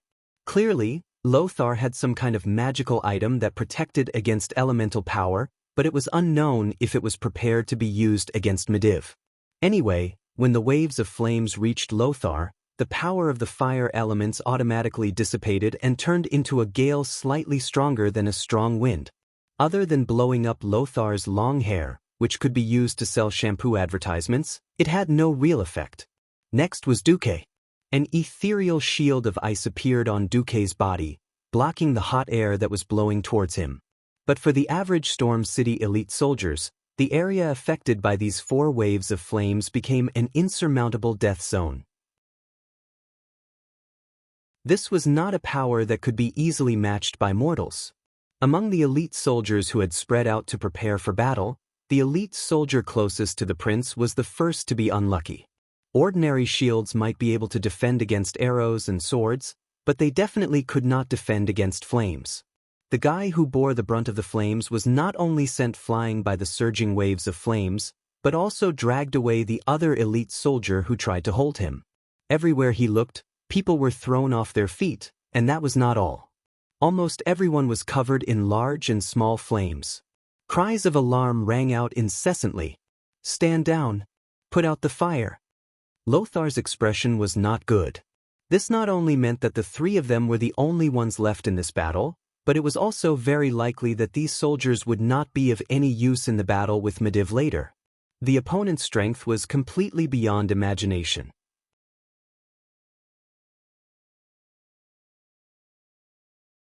Chapter 120. Lothar didn't order Duque to do anything. He knew that Duque would definitely satisfy him. Tacit understanding was something that was cultivated through battle after battle. Whether a teammate was reliable could be seen through 1 or 2 battles. It was Lothar's first time seeing such an all-round genius like Duque. Lothar was very relieved. Sure enough, Duque raised his hand and used the lowest level, Blizzard. There were no lethal icicles, only rapidly falling snowflakes. The cold hexagonal snowflakes quickly covered the parts of the soldiers that were on fire and quickly extinguished the flames on their bodies. Every soldier who regained their senses looked at Duque with gratitude. Compared to the middle-aged priest who was still in a daze, Duque's response was godly. The faces of quite a few soldiers holding long swords were deathly pale, large droplets of cold sweat dripping down the sides of their hair. However, not a single one of them suffered a fatal injury, let alone died. This result was obviously far from satisfying Prince Malcheser. This high-ranking demon of the Eridar race would never have dreamed that a transmigrator would be among the challengers. Duque knew most of his skills like the back of his hand. He roared, "Mortal, do you think this is the end?" With a wave of his hand, a black light bloomed from the prince's hand. In an instant, 15 elite soldiers felt as if their bodies had been hollowed out. It was a very frightening feeling. Within their paper-thin skin, there were no muscles, no blood vessels, no blood, not even bones. It was as if all their organs had disappeared and they had become a paper man with an empty shell. It was an indescribable feeling of terror. Almost every soldier who was hit froze in place. They didn't even notice the dark energy that shrouded their heads. 3 seconds. Only 3 seconds. The moment that evil dark energy exploded, these 15 soldiers would lose their lives forever. Even their souls would be bound in the chaotic mage tower of Karazhan, becoming some kind of sad existence. Run! Lothar didn't know what it was. He only knew that these old fellows that he had trained and had accompanied him through life and death countless times would all die here if they didn't run. Being mentally prepared that everyone was going to die and actually dying were 2 completely different situations. Noxus was very strong, but no matter how strong he was, there was no way he could save 15 soldiers at the same time. On the battlefield, 1 second of hesitation was enough to be fatal. Even if many of these elite soldiers had already reacted and started to run towards the area outside of the Shroud of Darkness, how far could they run in 3 seconds when they were fully armored, holding shields and swords, and carrying at least tens of kilograms of weight? Death was almost inevitable. However, just when the dozen elite soldiers were about to be killed, Duque's hand of magic appeared again. 72 hands of magic dragged all the soldiers out of the attack range of Shadow Nova before the princes. Shadow Nova burst out. Looking at himself flying out of that dark area, and then looking at the place where the dark energy had corroded the ground to the point where it was creaking and emitting an ominous smell, even a fool knew that Duque had saved their lives once again. Before the raid on Rakazan, they only admired one person, Anduin Lothar. From today onwards, they silently added another name in their hearts, Duke Marcus. Not only did Duque's unimaginable response surprise them, but Duque's calmness, decisiveness, selflessness, and indescribable view of the overall situation made them admire him from the bottom of their hearts. Thanks, Sir Marcus. I owe you my life. In the future, when Boss Lothar doesn't want me anymore, I, Panga, will be your follower. I can still watch the door. Most people would be indignant and angry when their subordinates' hearts were bought, but Lothar was touched that his subordinates' lives were saved. Well, you bastards, if I really die, I'll allow you to follow Duque. Now get lost, don't get in the way, this is not an enemy you can deal with. Lothar's elite soldiers retreated far away from the rooftop square. Lothar cracked his neck. Duque, do you have any good suggestions? If you're not afraid of fire, you can try to lure this guy out. I bet that he has a limited number of pillars of fire. If we weren't in the fire, I would definitely be able to kill this guy. Garona seemed to be indignant that she was forced to retreat. Ditto. Duque shrugged. That settled. Hearing Duque's words, Prince Malkezer's body trembled. He almost thought that he was hearing things. The pressure in the space suddenly changed. It was a violent aura that could topple mountains and overturn seas. Accompanied by a furious roar, a voice that burned with raging flames actually caused the ground to tremble. Who gave you the confidence to defeat me? The Burning Legion is invincible. Duque was unmoved. Lothar and Garona looked at Duque at the same time. I just smiled and didn't say anything. Is that wrong? No, I just think that you're braver than I thought. Lothar gently touched Duque's arm with his shield, then charged forward without looking back. Lothar charged. With every step Lothar took, the light on his body grew brighter. This was not a feeling, nor was it an illusion. Lothar was really glowing all over. For a moment, Duque almost suspected that this slightly unreliable world of Azeroth had a paladin profession in advance. What made Duque even more confused was that he saw the following lines of data on his retina.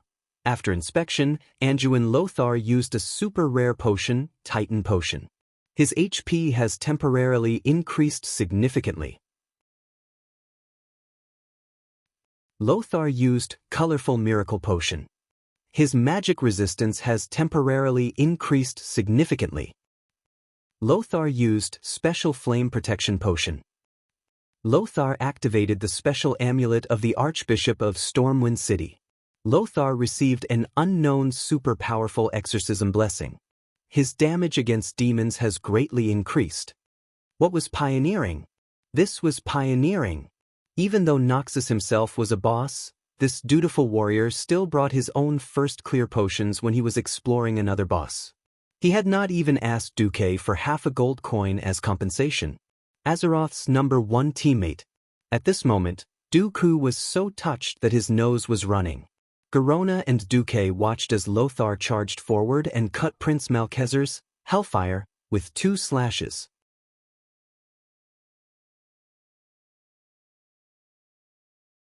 Chapter 121. To Duque, it had always been a big question mark as to how strong the fellow who stepped into the realm of heroes in Azeroth was. Purely from the perspective of physical strength, agility, and vitality, Lothar did not exceed the limits of a human. However, with the support of the warrior's unique rage power, Lothar made a series of unimaginable moves. A normal charge and a warrior's special charge were 2 completely different concepts. Even though a warrior's charge could only be used once in a battle, the powerful impact this time was very precious. It was the first time Duque had seen Lothar's charge. It should be said that Lothar did not even use his full strength against Evil Hoof. Lothar's military boots made a high-speed grinding sound, and in the next instant, his entire body suddenly turned into a stream of light, crossing the more than 10 meters between him and Prince Malkezer. According to a normal human's charge, Lothar would only rush to the prince's feet, but Lothar's charge unreasonably rushed into the air. Prince Malchezer's words came to an abrupt halt, because he saw a shield that was not big, but was big enough to cover his entire ugly face rapidly enlarging in his vision. Bam! The shield bash that came right at Kieran's head sent the prince into a daze. The strong impact landed on the prince's nose, and the unsuppressible soreness and pain made the prince want to cry. This was not the end. The feeler on Prince Malchezer's chin that looked like a penis that was almost chopped off by Garona just now was really chopped off this time. Lothar deliberately took the blame for Garona's mistake with his strength. Just like that, the hatred created by Garona was perfectly inherited by Lothar. Duque had once heard of such an unreliable legend that the males of the Eridar tribe treated the 3 tentacles under their chin as precious as their own little brothers. Whether this legend was reliable or just fabricated by some unscrupulous author, there was no way to know. In any case, when the tentacle was directly chopped off by Lothar with the king's sword, Prince Malchezer was enraged. He was truly enraged. Go to hell, human. He was not knocked down by Lothar's charge and shield. The prince displayed the strong physique of the demon race. His body, which was leaning back due to the heavy blow, suddenly bounced back like a spring under the effect of his powerful waist and abdomen. His fist, which was larger than a calf, came crashing down. Quick and ferocious. This was the problem that humans often encountered when fighting against giants. The huge difference in size would cause humans to be unable to withstand the inhuman strength if they were not careful and were hit by a fierce blow. Humans would be crushed and instantly killed by the terrifying difference in strength that could not be made up for with training. Time seemed to have stopped at this moment. The high-rank demon couldn't hide the surprise on his face. How is this possible? In Prince Malchezer's eyes, Lothar, who was covered in heavy armor that only increased his weight but was meaningless to the demon race, should be a piece of delicious meat on a chopping board, waiting to be slaughtered. But Lothar flew up. It was not an adjective, but a real kick. He once again rose more than 2 meters in the air. From facing the prince's big ugly face, he flew to the prince's head and struck again. Only then did the prince see from where Lothar had just landed that there were 2 hands of magic there. It was this pair of illusory palms constructed from arcane energy that perfectly became Lothar's fulcrum when Lothar had nowhere to borrow strength from, supporting Lothar in unimaginable acrobatics. The moment the king's sword pierced Malchezer's skull, a dazzling golden light blossomed. A pair of seemingly burning golden wings of light extended from Lothar's back, breaking through the chaotic void on the roof of Karazhan, creating an additional passage between Karazhan and the world of Azeroth, which was located in the gap between the astral world and Karazhan. This passage glowed with golden light. On the sword, a golden storm filled with a holy aura blew up. The chaotic wind caused Lothar's handsome long hair to flutter erratically, making this future lion of Azeroth even more charismatic. At some point, Garona, who was supposed to cooperate and attack, also stopped in her tracks. Standing on the head of this huge demon who was at least 6 meters tall, Lothar's expression was very calm, as if his soul was wandering in the sky. He seemed to be feeling something, savoring something, or listening to the melodious sound of chimes coming from a tall building in the distance. At this moment, even Duque heard the sound of metal clashing coming from above. Raising his head abruptly, Duque realized that he had unknowingly stepped into a strange period of history. Ever since he came to this world, at every moment, there were thousands of voices singing his legend. Every minute and every second, there were thousands of wills swearing to inherit his ideals. As if responding to Lothar's golden wings of light, Duque saw an illusory figure in the floating golden clouds on the battlefield. It was a knight. His face was clearly a blur in the eyes of the bystanders. But everyone could feel his gaze on Lothar. No, he was not only looking at Lothar, he was also looking at the entire human race. That's right. The crown on his head proved his identity, the only emperor recognized by the 7 major human kingdoms in the history of Azeroth, Thoradin the Great. His gaze fell on the sword in Lothar's hands that was piercing the demon's head. He smiled. It was a smile of approval. Those who fight for humanity will receive my protection. After leaving a soft murmur, Thoradin the Great's figure disappeared. The next moment, the sword in Lothar's hand emitted a bright light. Prince Malchezer's huge greenish-blue body, starting from the head that was pierced, seemed to turn into gravel in the wind and disappeared in the golden light. Duque was stunned. He never thought that Prince Malchezer would be a problem for him, Lothar, and Garona. Just one big move from Lothar was able to instantly kill Prince Malchezer, who would become the final boss of Karazhan in the future. That was a bit too much.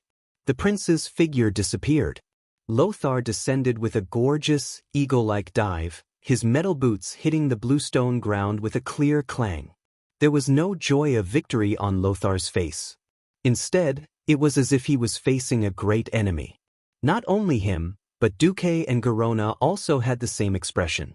"Come out, old friend. I can already feel your aura." With a chuckle, the surrounding scenery suddenly changed. For some reason, they had already arrived at Mediva's workshop inside Karazhan. In the middle of the three, the super boss Mediv, who directed the entire incident at the Dark Portal, appeared.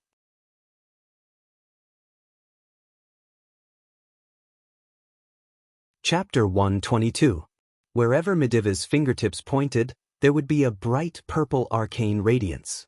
As mysterious veins of light flowed from top to bottom, the things in Duque, Noxus, and Garona's field of vision were being constructed at a high speed. Power that could not be understood and measured by science surged out, and the surrounding scene was like an oil painting with its canvas removed, revealing its true form.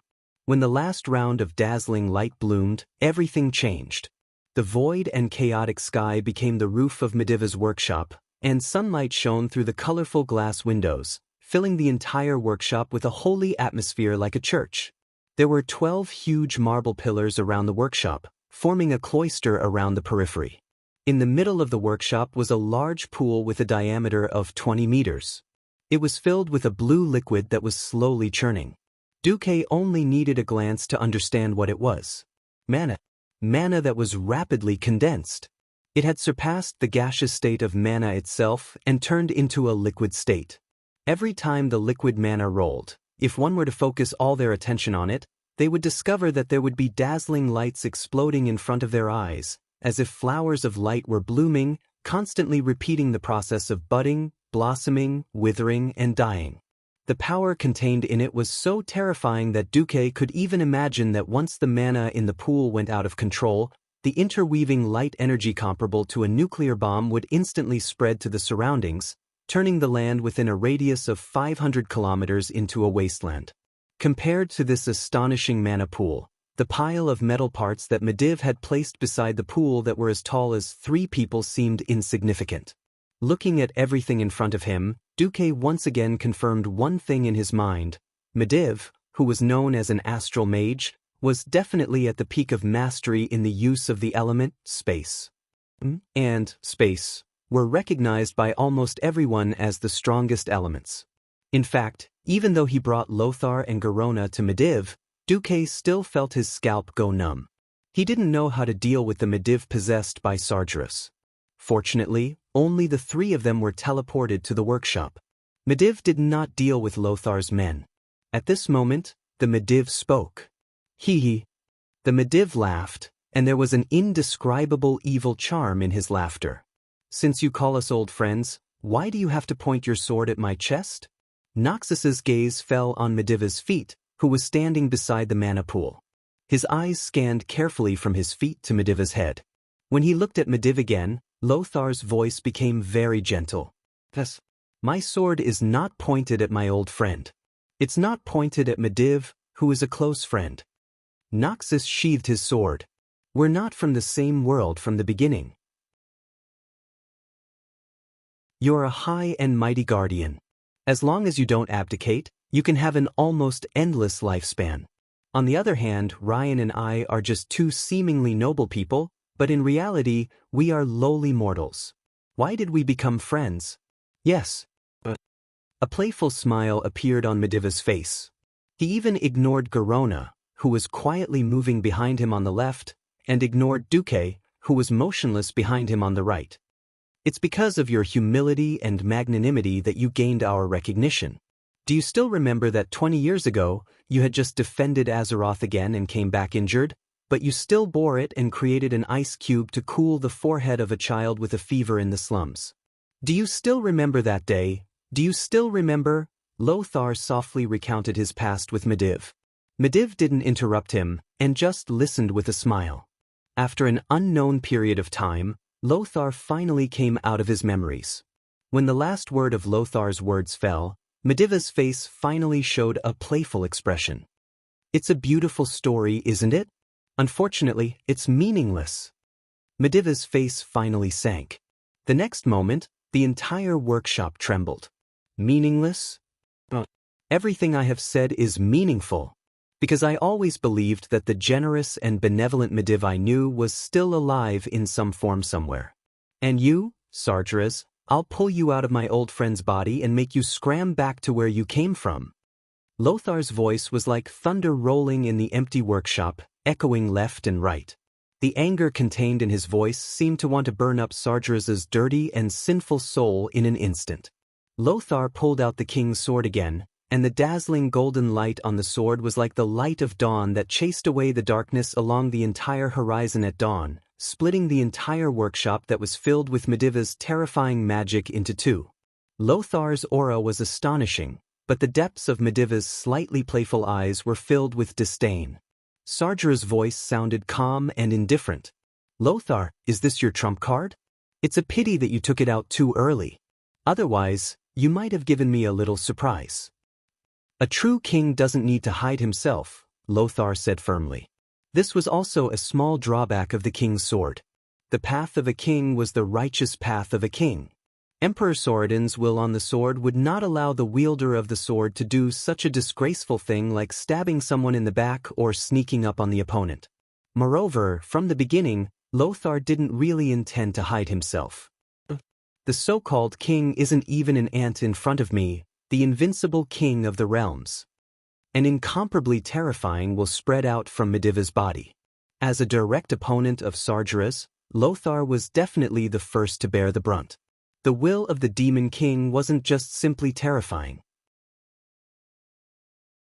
Countless images, large and small, continuous or intermittent, flashed across Noxus's spiritual sea, constantly impacting Noxus's will. Those weren't ordinary images. They were images of worlds that had been destroyed by Sargeras's burning legion over the past 10,000 years or so. The cruel and crazy demons turned beautiful planets into barren, scorched lands, and killed millions of all kinds of creatures. Slaughter, destruction, destruction. This was the main theme of the burning legion.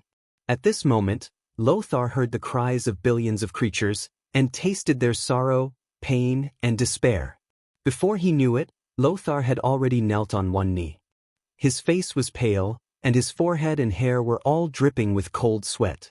His eyes were pitch black as if he was about to faint. Noxus felt like a lone boat in a boundless sea of rage. Under the boundless black storm, he was hopelessly enduring the onslaught of the storm, and his boat would be destroyed at any time. He was completely subdued by Sargeras's terrifying will.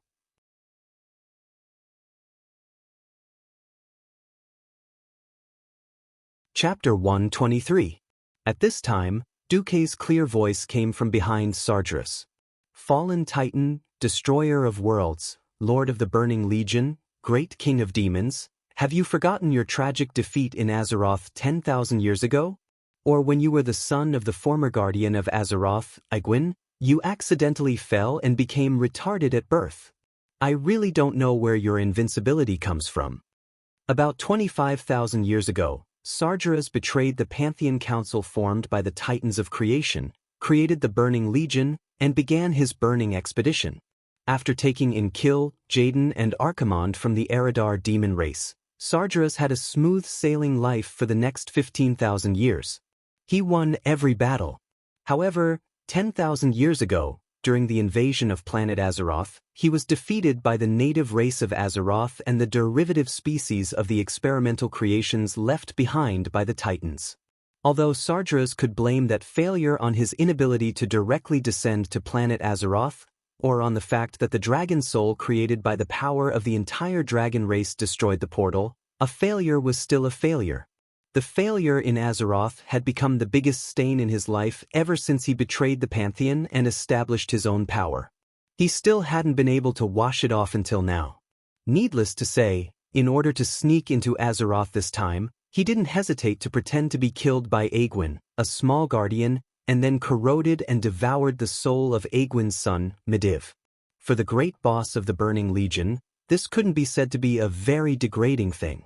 One could imagine that even if he won this time because of this method, he would be ridiculed to death by his old rivals, the Titans, when he faced his other old rivals again.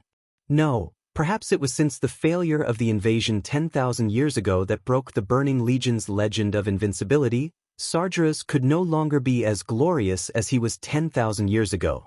This failure was the biggest pain in Sargeras' heart. Alright, at this moment, Duque had actually touched on the sore spot. How could it be as simple as sprinkling salt on the wound? It was as if she had forcibly ripped open his scar, used a hook to open the wound, and made it look brand new. Then she sprinkled some wasabi and chili on it. Finally, she whispered into Sargeras' ear to remind him of the pain. All that was left was to call a song and dance troupe to dance in front of Sargeras and celebrate the 10,000th anniversary of Sargeras' death. The series of high and mighty honorifics at the front of these words was just to slap the face at the back. It wasn't just a slap to the face, it was a slap to the face that was swollen. Sargeras abruptly turned around, casting his gaze on the young wizard, Duke Marcus, whom he had looked down upon even more. Insolent ant! Did I give you permission to speak?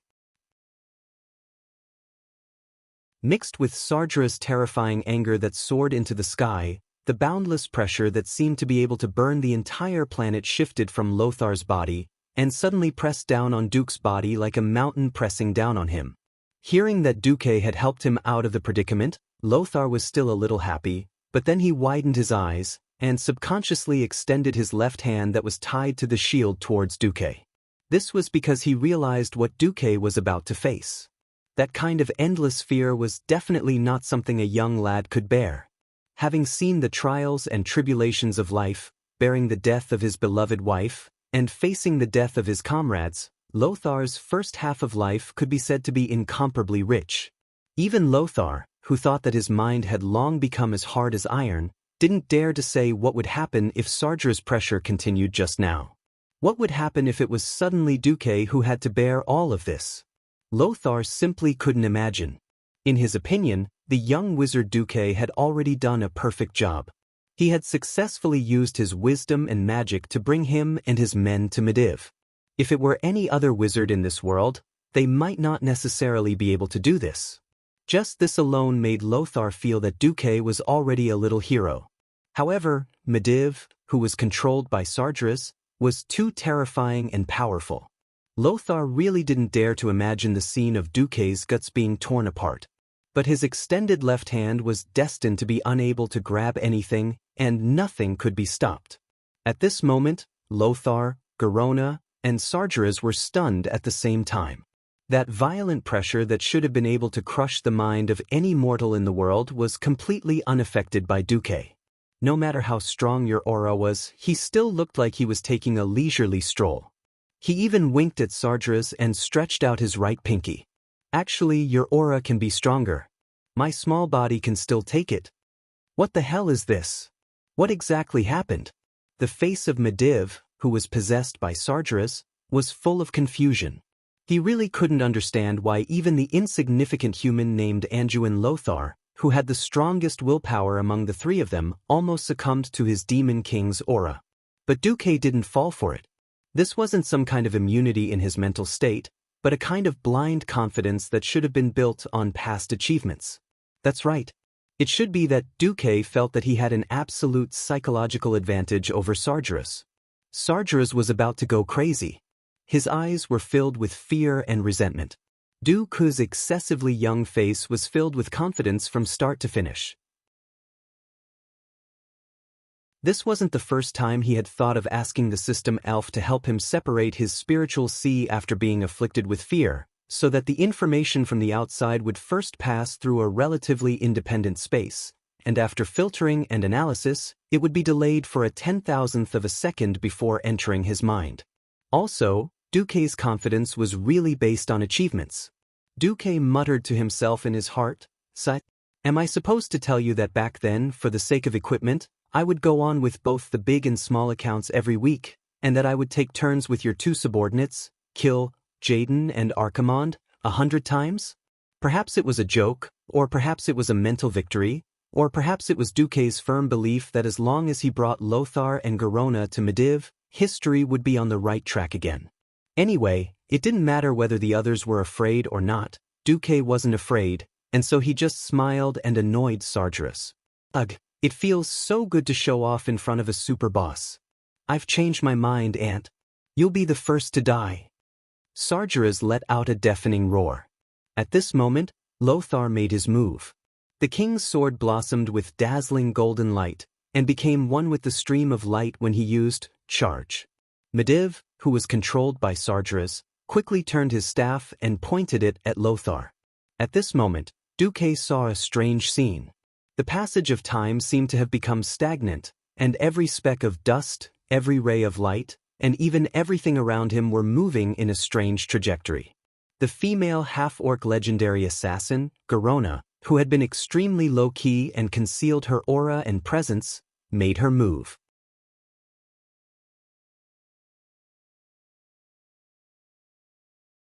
Chapter 124. How strong was Garona? This had always been a question mark. The legendary assassin who would be infamous for killing King Lang in the future was still a half-orc who fought for the humans she loved. It was simple. The whole tribe was against her, and no clan was willing to accept her. But the humans, especially Lang and Lothar, chose to accept her.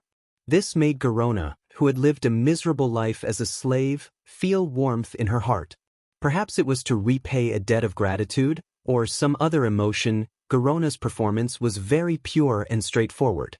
With a light stomp of her feet, the two curved bone daggers in Garona's hands were already hanging upside down like a crescent moon. Before she attacked, there was a distance of 10 meters between her and Medivh. For many mages, this was a safe distance, and they could clearly see each other's every move. But in the blink of an eye, the sharp blade of the dagger was less than 2 centimeters above the back of Medivh's neck. Shadow Step, a unique skill for thieves. Garona relied on it to easily cross such a long distance, disappear from the shadows, and then reappear in the shadows. When her dagger approached Medivh's vital point, Duque also felt a chill in his heart. Why did he cooperate with Lothar and the Medivh possessed by Sargeras to argue? Wasn't it to attract Medivh's attention and give Garona a chance to deliver a fatal blow?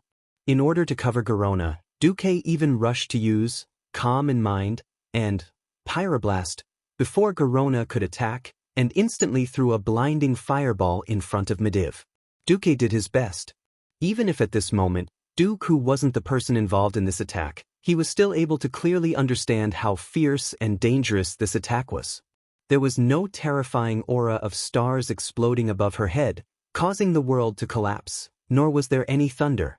Garona's dagger did not carry a trace of smoke, there was no sharp sound of wind breaking, and there was not even a trace of aura. If one had to ask what it was like, it would be a kind of hunting that was close to animal instinct. Yes, Medivh was the prey, and Garona was the hunter. Even though they were 10 meters apart, Duque still felt that he would not be able to dodge this attack. This was a real world. Perhaps Medivh was very powerful, but in the end, Medivh was still immortal. One would feel pain if they were injured, and if they were seriously injured, they would die. If Garona could kill Medivh in a second, it would be a joyous occasion. Unfortunately, there were no ifs. If time was a fast-forward movie, then it would definitely be frozen at this moment. There shouldn't be any sound in the air, but the moment Garona appeared behind Medivh, a strange gurgling sound came from the air.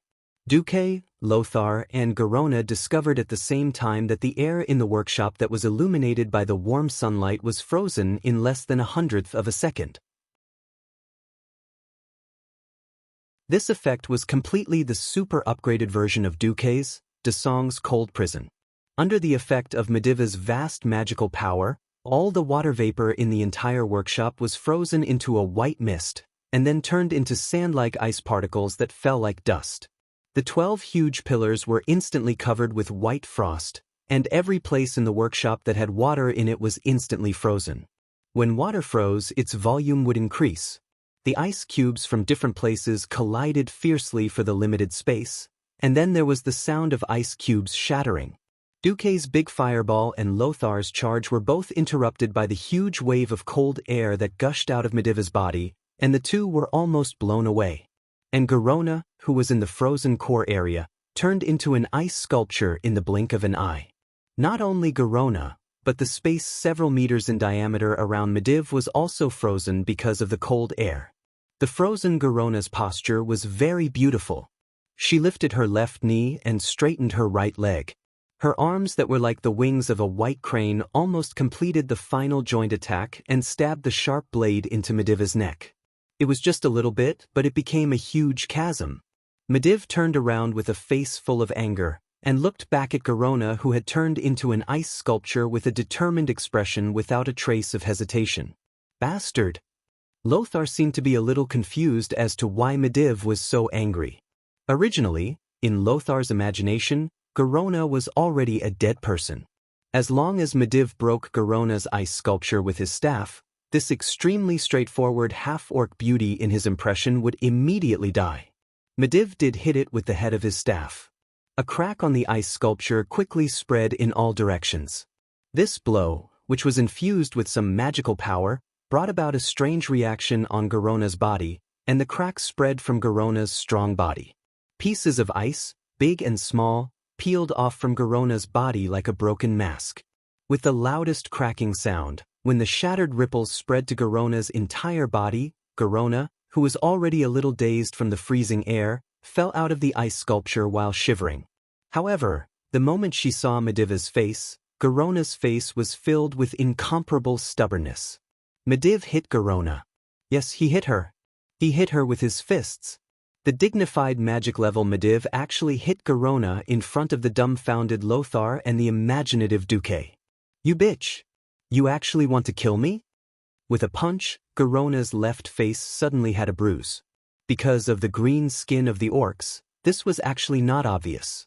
Why can't I kill you? Garona, who had temporarily lost the ability to move because of the ice, asked stubbornly. Bitch, why don't you think about who spared your life? Let an assassin like you who pretended to be an emissary live. You actually don't know how to be grateful, and you still want to kill me? Mediv, or perhaps Sargeras was still angry, punched her again. It's my greatest shame to be possessed by a weak male like you. Wait, something seems wrong. Lothar's facial muscles instantly froze. And Duque suddenly remembered a secret that was the story of a savior named Mediv in the future. Mediv, one of the founders of the new Tirisful Council. In order to resist the invasion of the world of Azeroth by the ancient gods, he ran around everywhere. In particular, this Mediv was a mix of orcs, Draenei, humans, and titans. That's right. He was the child of Mediv and Garona. Garona used to be one of the assassins sent by Ghoul Dan to pretend to be an emissary and assassinate Mediv. Mediv killed all the orc assassins except Garona. Then Garona was sent back to deliver a message to Ghoul Dan, and Ghoul Dan sent her to Mediva's side as a spy to serve the interests of the orcs. The Madi civilization knew all of this, but they kept her here. The official explanation in the game was that two lonely souls were attracted to each other. This description was so artistic, now it didn't seem artistic at all. It was clearly someone's dirty words when he was having a headache. Whether it was Mediva's dirty words or Sargeras's dirty words, this was no longer important. The important thing was that this kind of dirty words almost blinded Duque's dog eyes.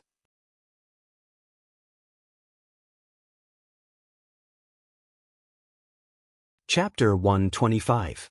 Bitch, you have to face your own fate. Mediv, who was under Sarger's control, was in a relationship with Garona, a female half-orc, in an orc's way. Mediva's punches fell like raindrops. This was nothing to Garona, who had been treated with disdain and torment by her fellow orcs since she was a slave. Male. Other than your evil magic, is that all you have? I look down on you. Sargeras was even angrier. On the other hand, Noxus felt that he had the obligation to stop all of this out of chivalry and gentlemanly demeanor. He roared, "Let her go," and charged forward, but he was sent flying by an unknown magic spell from Medivh. And Duque? Duque was just a bystander. Although he already knew that this was history repeating itself, Duque still felt that it was an eye-opener. But, Old Max, do you know that you're so awesome? Aren't you afraid that your children will run in front of you and sing, "I call you Dad, you hit my mom"? Idiot! Do you really think you can join the insignificant human kingdom? Come on, face your fate. A mysterious light appeared on Medivh's hands, and countless runes the size of ants flowed on Medivh's palms, the back of his hands, and his arms. The next second, a mysterious force shot into Garona's brow. It was an extremely terrifying image for Garona. She saw the future, a future that she didn't even believe in. The gentle and magnanimous Chief Wang Lin, who represented the entire human kingdom and accepted her, took her in and gave her a home, was actually killed by her own hands. The image was so clear and felt so real. Garona was completely stunned. Lang's expression of disbelief, Lang's son Varian's horrified expression, and the painful expression of the queen who cared about her the most appeared in front of her. There was also the smell and touch of blood, and the horrifying feeling of her digging out Lang's heart with her own hands. Everything was extremely realistic. All these little details piled up, causing Garona to fall into a frenzy. This is impossible? Garona's body suddenly trembled, and she collapsed to the ground, her whole body twitching nonstop.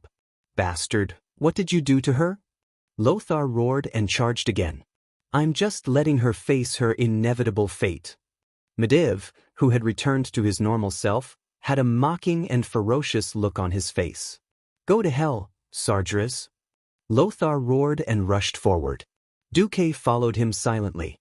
He summoned his signature 36 hands of magic and rained arcane bullets at Medivh. Of course, he knew that it was useless. Such low-density, low-damage arcane missiles might be able to torture orcs or murlocs, but it was nothing to Medivh, who was at the pinnacle of mysterious power in this world. Duque could clearly see that before the sea of arcane missiles could even get within 3 meters of Medivh, they were automatically disintegrated by the high density of mana that escaped from Medivh's body. That was not what he wanted. Duque was playing the role of Khadgar. According to the nature of fate, as long as he integrated himself into the 80% compatibility, he might be able to replace Khadgar's position and successfully kill Medivh. In the history, this was how Medivh dealt with Garona first, and then he used his long sword to tease Lothar. While they were playing fencing, Khadgar, who had been using magic just a moment ago, suddenly ran over and stabbed him to death with his long sword. This history was once thought by Duque to be ridiculous. How could the Medivh that even Sargeras feared, that experienced Medivh, be killed so easily? But when he thought about it carefully, it made sense. Think about it, no matter how strong a mage was, if he didn't use magic and instead ran to fight in close combat without any protection, wouldn't he be courting death? Moreover, the moment Khadgar made his move, the remaining good part of Medivh's soul also jumped out and fought with Sargeras for control of the body. It would be strange if Sargeras didn't die. Duque was reenacting that part of history. Ha! Puny human, you are so weak that I can defeat you without even using magic. Medivh, just like in the history, took out a shiny silver longsword from his spatial storage item and faced Lothar. Medivh's small body was not much better than Duque's. If it was a simple duel between swordsmen, Lothar would teach him a lesson in no time. Even if Orgrim or Illidan's soul came in, it would be useless, let alone Sargeras' possession. Sargeras' method was very simple: cheating. He directly used the slow spell to reduce Lothar's speed and strength to a level slightly lower than his own, and then they fought fiercely. Ha! What number 1 swordsman of Stormwind, your strength is only SOSO. He had seen shameless people, but he had never seen someone so shameless. Lothar wanted to say, fight me without magic if you can, but he didn't say a word. Of course, he knew that Sargeras was toying with him, and the weak Duque couldn't dispel such a high-level spell for him. Duque? Seeing Duque continuously releasing those low-level trash spells, Sargeras snorted disdainfully at Duque. The great Sea King Duque was ignored by Sargeras just like that. Duque was still the best actor. He roared, and even his neck was so red that it seemed like 2 dicks could be stuck in it. He poured out his magic and released those useless offensive spells.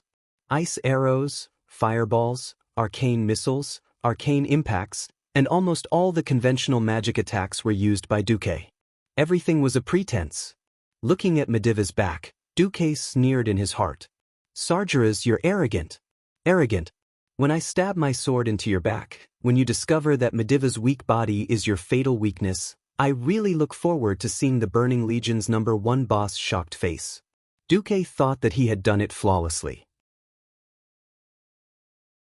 When he reached his limit and pulled out the King's Protector, to teach Sargeras a lesson, space seemed to be strangely distorted.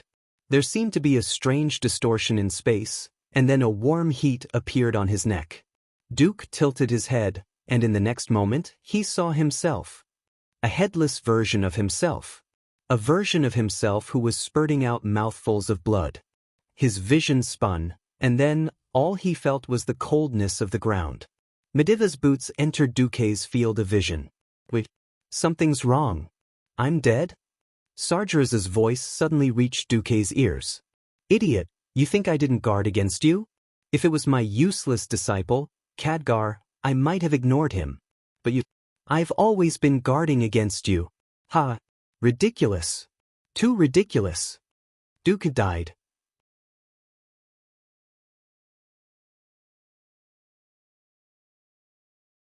Chapter 126. No. When Lothar saw that Duque had been killed, he suddenly felt that the world around him had become blank and empty. Apart from Duque's corpse and the Mediv possessed by Sargeras, he couldn't see or hear anything. An unprecedented grief and indignation surged in his heart like a volcanic eruption. He used to think that he had seen through life and death, and was used to seeing his comrades die. He was no longer afraid, and he could treat the death of everyone around him coldly. In fact, when he faced this moment again, Lothar still found that he couldn't do it. From the moment he met Duque, Lothar only felt that he was a talented and flamboyant kid. When he was Duque's age, he vaguely remembered that he had done a lot of crazy things, but whenever there was a problem, there was always Lang, the prince, to take care of it. At that time, Lothar only had pure admiration for Duque. When the name Sea King Duque appeared, Lothar originally didn't like this kind of person who relied on business to rise, but as time passed, Lothar changed his view. Everything that Duque did proved that he was responding to the crisis, for the benefit of Stormwind, and even for the benefit of the entire human race. If Duque was just that, then Duque would be a very good assistant minister. But everything that happened in Karazhan made Lothar secretly raise his evaluation of Duque to an unprecedented level. Brave, wise, smart, kind-hearted, and highly principled. This was definitely the template of a top young hero. Lothar quickly realized that if Duque was allowed to grow, he would be the pillar of Stormwind's next generation. He and Lang were still in the prime of their lives, but they would grow old after all. Prince Varian was still young, and when the time came, it would definitely not be Lothar who would help Varian to the end. Duke Bolvar for Dragon was a very good candidate. Unfortunately, he would at most be an assistant minister in the ordinary domain. After losing Mediv, the Stormwind Kingdom needed a new flag in the field of magic, no matter how one looked at it. When he killed Prince Malcheser, Lothar had secretly made a decision. If he succeeded this time, he would definitely recommend Duque to the throne when he returned. However, just as Lothar made up his mind, Duque was killed by Sargeras in front of him with the face and body of his old friend of decades. A guardian level, slow, and a plain horizontal slash ended the hope of Stormwind's future. The death of a genius was the most painful. Ah! Noxus roared furiously like a berserk lion while activating a certain item that was supposed to be a trump card. His entire body radiated a burst of golden light. Lothar, whose strength, speed, agility, exorcism, and other attributes had all soared, suddenly approached Mediv. Medivh's face revealed a slightly surprised expression. The king's sword, which was emitting a bright light, suddenly slashed down. What greeted it was not Medivh's magic, but a huge metal arm with a blue base and silver edges. Even with the king's sword's almost indestructible sharpness and powerful exorcism effect, it was still unable to break through the defense of this arm. The long sword and the metal arm collided, causing dazzling sparks. The metal on the huge arm let out a shrill cry, and even the metal arm bent slightly backwards. After all, it was still blocked. Only then did Lothar notice that the huge pile of metal beside the mana pool just now was an unactivated golem. Now, this huge golem with condensed arcane energy as its body and metal parts as its auxiliary had become a natural barrier between him and the demon king Sargeras. Lothar, I'm tired of playing with you. A slightly better existence among ants like you is not worthy of my personal attack. You are only worthy of fighting with the toys I created. You, Anduin Lothar, just like that little guy Duque, go to hell. Medivh's face showed the greatest evil aura. Every contorted facial curve on his face was condensed with malevolence and disgust. Medivh's whole body began to transform. Two long, flaming horns protruded from his head. His delicate and elegant face became withered, and three awl-like spikes protruded from his chin. His exposed skin had also become dry, like the bark of a dead tree. But between the dry and cracked skin, a huge green light could be clearly seen flowing in this body that could once accommodate the power of all the guardians of the Tirisful Council. Lothar wanted to curse Sargeras, but he could not breathe under the pressure of this huge arcane golem's crazy attack. The golem's fist was too big and too fast. With Lothar's speed, dodging was completely an extravagant hope. When the heavy fist that was enough to split a mountain and split a stone hit, although Lothar had tilted his shield in an attempt to deflect the thunderous force, Lothar obviously failed.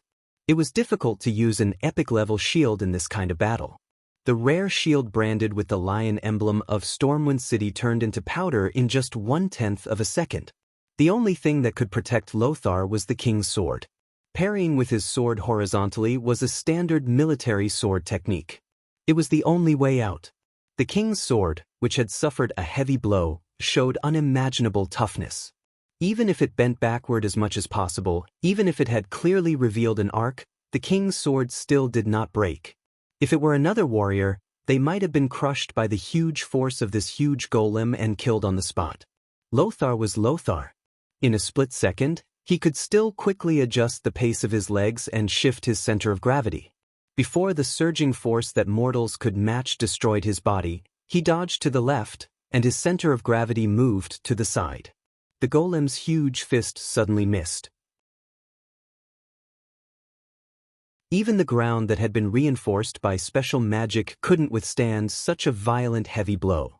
With a bang, stone chips flew everywhere. If Lothar hadn't insisted on wearing a suit of armor, perhaps he would have been turned into a bloody sieve by the sharp and high-speed stones because he couldn't dodge in time.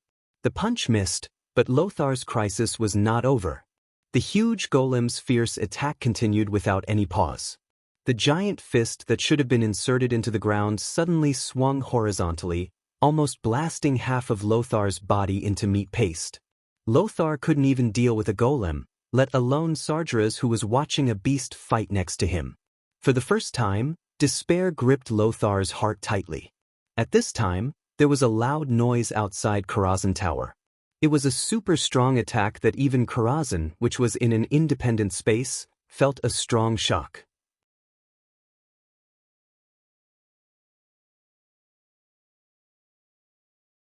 Chapter 127. Just a few minutes ago, the sky outside of Karazhan had completely changed. Dark clouds covered the horizon, like a storm that was about to sweep over. However, this storm was not a dead thing from nature. Every molecule that made up the storm was a dragon that mortals would rarely see in their lifetime. The huge wings flapped powerfully, and every time the wings flapped, it seemed to make the whole sky tremble. The dragons let out a low roar inadvertently as they breathed. There were all kinds of auras such as flames, and the faint sound of wind and thunder, making their power even more extraordinary. Most of the dragons were red, mixed with a very small amount of green and bronze. They raised their speed to the maximum, and this was completely the rhythm of swooping down to wash the ground with dragon breath. On a mountain peak not far from Karazhan, a woman with gorgeous red horns strode forward. With her firm steps, the long red hair behind her head fluttered in the wind. Wrapped in a red bikini armor with golden edges, her exposed skin had the healthiest wheat-colored skin. She walked proudly towards a mysterious man in a long robe standing at the top of the mountain. "Yo, Aegwin, are you sure your plan will really work? All the dragons that can be summoned on planet Azeroth are basically here. I don't want the dragon bloodline to go extinct. The matter of the blue dragon and black dragon is enough to make my heart ache." That mysterious person was the previous guardian of Azeroth, Aegwin, the mother of Medivh. She gently pulled down her hood, revealing a beautiful face that didn't look old at all. "Old friend, we have guarded this world together for hundreds of years. I think we have the same attitude towards demons, don't we? Alexstrasza." If Duque were here, he would definitely exclaim that history was completely unreliable. Aegwin, who should have been severely injured by Sargeras, held back because she received the warning signal in advance. She was defeated, but she wasn't seriously injured like in history, and could only hide to recuperate. It was just a minor injury, so she had the strength to gather a group of old friends to deal with Sargeras together. 10,000 years ago, it was the combined power of the 5 dragon aspects that created the dragon soul, to teach the invading demons how to be human. 10,000 years later, the Black Dragon King, Nesario, had betrayed the Blue Dragons, the Emerald Dream of the Green Dragons had been corroded, and the Bronze Dragon King, Nozdormu, had disappeared. The Red Dragon Queen Alexstrasza, the only one who could move, still stood up and called for all the dragons to participate in the siege against Karazhan. Faced with Aegwin's answer, the Red Dragon Queen raised a new question. "Yes, we can't let Sargeras do whatever he wants, but if Sargeras really has complete control over Medivh's soul and all of Karazhan's power, we'll only die if we attack." Aegwin smiled at the Red Dragon Queen's worry. "I had the same worry as you. However, it seemed that we had received unexpected reinforcements. A little fellow had used special means to disrupt Sargeras' senses and communications. He gave me the opportunity to control part of Karazhan's defenses." "Part?" "That's right. The most important anti-air firepower won't be activated." "All right, you've convinced me for now. If the Red Dragon race falls this time, I'll tear you apart first, Aegwin."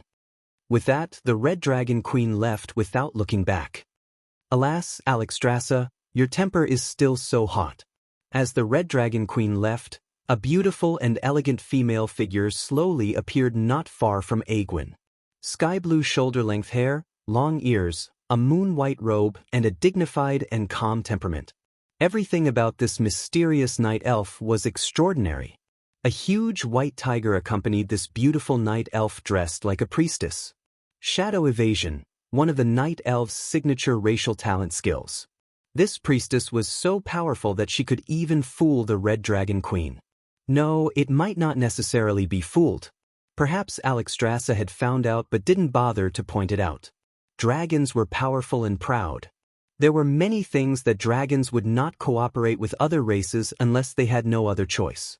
So the dragons and Aegwin were one thing, and Aegwin finding other helpers was another. Aegwin sighed again. "Thank you for your help." The priestess standing beside the white tiger smiled lightly, revealing a beautiful smile that even the stars paled in comparison. "I'm just helping as an individual. It has nothing to do with the night elves." "Alas, all right, this is at least a beginning." The priestess interrupted Aegwin's topic. "There is no beginning and there is no end. Do you want me to repeat myself?" "No need. Get to work." As the priestess chanted, a mysterious power began to communicate with the entire world. The sky that had been bright a moment ago suddenly darkened. The clouds disappeared. The sun disappeared. What appeared in the sky above Karazhan was a bright starry sky. In the beautiful starry sky, in a constellation that was about to be destroyed and burned out, a huge star broke into pieces, disintegrating into countless rays of light that scattered in the dark sky. However, under the guidance of Elun's divine power, dozens of huge star fragments began to approach planet Azeroth at high speed. The blazing light cut through the sky, brutally tore through the atmosphere, and fell straight towards Karazhan. The fall of the stars was under control. Under the control of unimaginable power of mortals, the huge meteorite fragment crashed into Karazhan's magic shield with a ferocious power that could destroy the world.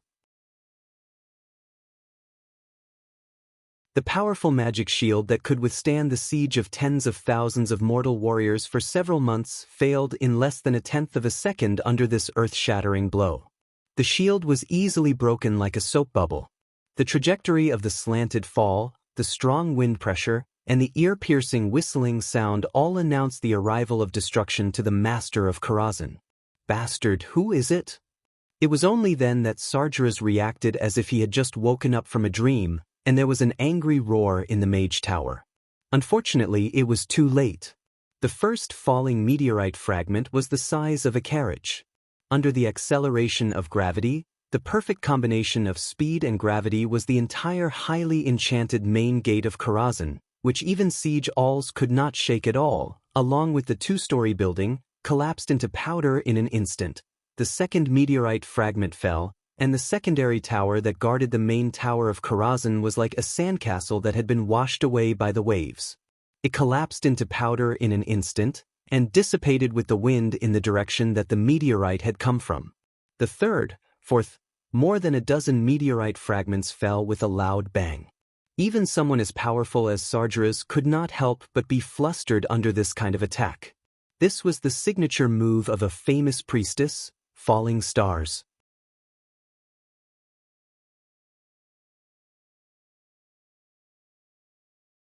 Chapter 128.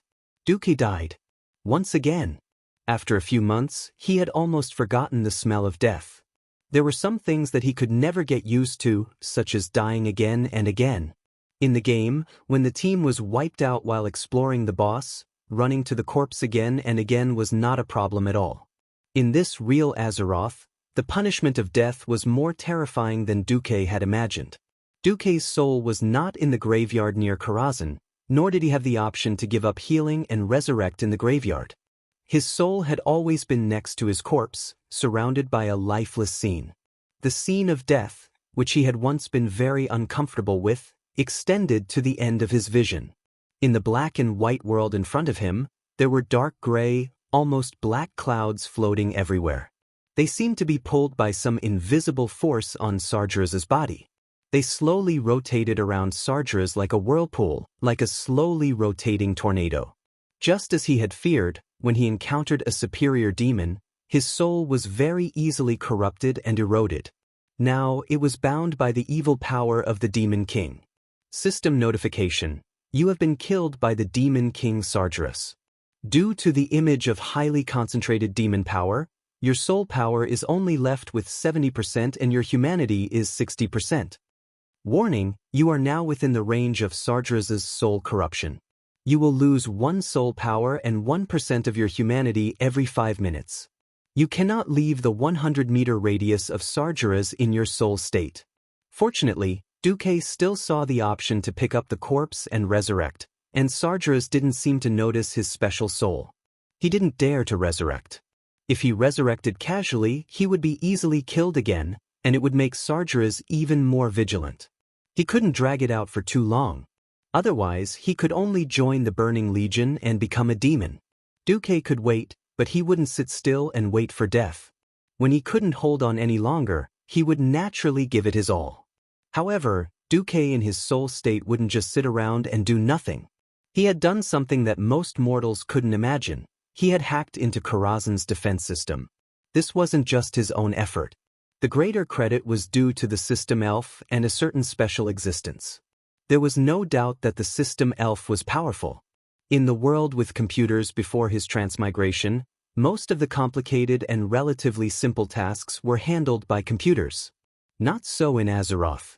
If there was no magic, this would still be a world where the officers on the battlefield could only shout orders, and if they were too far away, they could only release signal flares or have the cavalry act as messengers.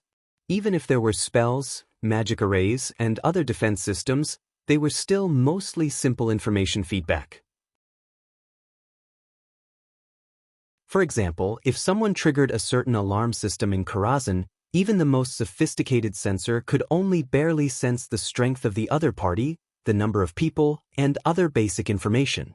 In order to carefully assess the enemy's strength, the mage himself had to use Mage's Eye and other observation methods to confirm it with his own eyes. If the owner of Karazhan was still Medivh, Duque might not have been able to do anything. But Sargeras was another matter altogether. Previously, in order to confuse others, Karazhan's entire magic defense system was set up in the style of humans. Basically, Sargeras wasn't easy to use. After Sargeras completely controlled Medivh, he didn't have the time to change the entire mage tower to the system that demons were used to, because Sargeras was busy plotting against the 6 members of the Tirisfal Council. Sargeras didn't think it would be useful, so he left a big gap for Duque. Moreover, Duque had a helper, the soul of Medivh's biological father, Alan. On the night that Medivh came of age, he was awakened by a nightmare. The huge energy in his body began to explode, crossing the astral plane and alarming the priests of the Northshire Abbey. They rushed to the storm's stronghold at top speed, and Alan and hundreds of priests worked together to suppress the explosion of energy. A few days later, the energy suddenly disappeared. Medivh fell into a deep sleep, and his father, Nyelas Alan, fell to the ground and died from exhaustion. But no one knew that Alan's soul hadn't completely dissipated. In history, when Medivh was killed by Khadgar, Alan's soul, who was bound in Karazhan, was eroded by evil power and became a boss called Shadow of Alan. Previously, after Duque dealt with the evil hoof, he went to visit Alan's soul. At this moment, Alan was still rational. After learning that his favorite child, Medivh, had been eroded by Sargeras, Alan decided to help.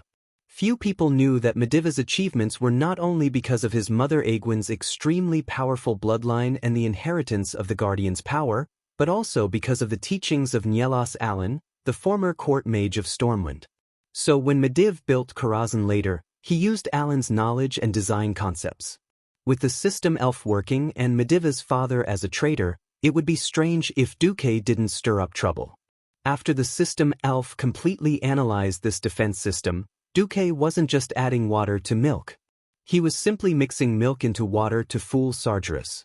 In the air outside Karazhan, it seemed like a tragic massacre had just begun. In the air near Karazhan, which seemed to be just an ordinary building, countless complicated and precise magic circles suddenly flashed. Different colors represented the different elemental realms that the magic circles connected to. With the support of the huge magic pool, these magic circles were able to open the openings to the elemental realms to the limit. Along with the dazzling magical radiance, huge blazing fireballs, long icy arrows, and cyclones that could easily cut through steel poured out in the direction where the dragons were coming from. 100? 1,000? No, it was a magic storm formed by tens of thousands of magic circles that surrounded the entire Karazhan. This magic storm easily engulfed the dragons thousands of meters away. Egwin, the largest red dragon among the dragons, roared angrily in Egwin's direction. Seeing this, the Red Dragon Queen's first reaction was that she had been tricked. Dragons had quite good magic resistance, but it was only good. They couldn't achieve the legendary complete immunity to magic. With such a huge amount of high-level magic pouring down, it was obvious that the dragons would be greatly weakened after this battle, even if they didn't go extinct. No wonder Alexstrasza was mad. She could almost imagine that in an instant her children, her people, would be pierced through by powerful magic or directly through their bodies. They would scream in despair and fall from the sky, sprinkling a noble rain of blood. However, after the storm-like attack, it seemed that not a single falling dragon was seen. What the hell?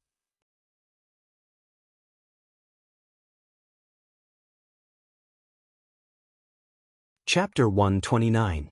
In a few breaths' time, other than the barrage created by the conventional low-damage magic seals, all the large magic seals shone brightly again. It's coming! Be careful to dodge. Alexstrasza shouted. Dragons were strong, but their strongest point was not their long-range attacks. Draconic magic could rarely kill enemies hundreds of meters away. Dragon breath only had a short range of a few dozen meters. The strongest point of the dragon race was naturally their unparalleled melee combat. In close combat, the dragon race rarely had a match. Speaking of which, even with the support and cover of Goddess Elun's Chosen, this distance of nearly 1,000 meters was still a space of death for the dragon race. However, when the huge magic seal at the top of Karazhan, which had a diameter of more than 50 meters, let out a deafening roar, the magic cannon that symbolized Karazhan's fiercest attack was sent flying. Looking at the cannon that brushed past the top of the group of dragons, ready to use arcane energy to conquer the Sea of Stars, the Red Dragon Queen knew that Egwene's words about a traitor were true. Beams of different colored light stabbed into the group of dragons like forks, but they did not even take off a few dragon hairs, let alone dragon scales. So scary. This kind of attack. It only looks scary. The group of dragons maintained their high-speed charge while whispering. Not only the guys below, but the Red Dragon Queen was also muttering, "Korostrash, what do you think?" The red dragon called Korostrash might be a little unfamiliar to everyone, but in the future, his human form would be more commonly known as Krasis. The current Krasis was just a dragon follower. Korostrash stared at the gorgeous but useless magic barrage for a full 3 seconds. A genius is controlling Karazhan's magic defense system. If it's not some special magic puppet, then this guy's strength must be very shocking. At this moment, Egwene touched a sore spot. A mage spoke to her through telepathy. "Alexstrasza, what did you say just now?" "Nothing. My throat is itchy, so I roared to call you." The Red Dragon Queen blushed. Well, her face was already red, so it was impossible to tell. Under Duque's secret control, Karazhan's defense system became the most gorgeous fireworks system. The fiercest and most powerful firepower would definitely be fired in a direction that absolutely could not be hit. Only the small magic arrays that couldn't hurt the dragons would be more serious about bombarding the dragons.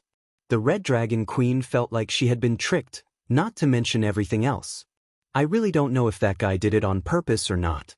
As the leader of the Red Dragons, it was only natural that he would receive the strongest firepower. Moreover, the Red Dragon Queen's body was the largest and the easiest to hit. Unfortunately, that bastard had been flirting with Alexstrasza all along. Dozens of arcing, delayed explosions, and direct attacks had forced the Red Dragon Queen to change her flight path 7 times in just 3 seconds. However, she was still easily forced into a dead end. However, when she was about to activate the magic defense circle and take a heavy blow, the opponent threw a harmless low-density arcane bomb. It was like a paint bullet in an air combat simulation. Let me tell you, I can really shoot you down, but it's just a fake fight. The Red Dragon Queen felt terrible after being slapped in the face.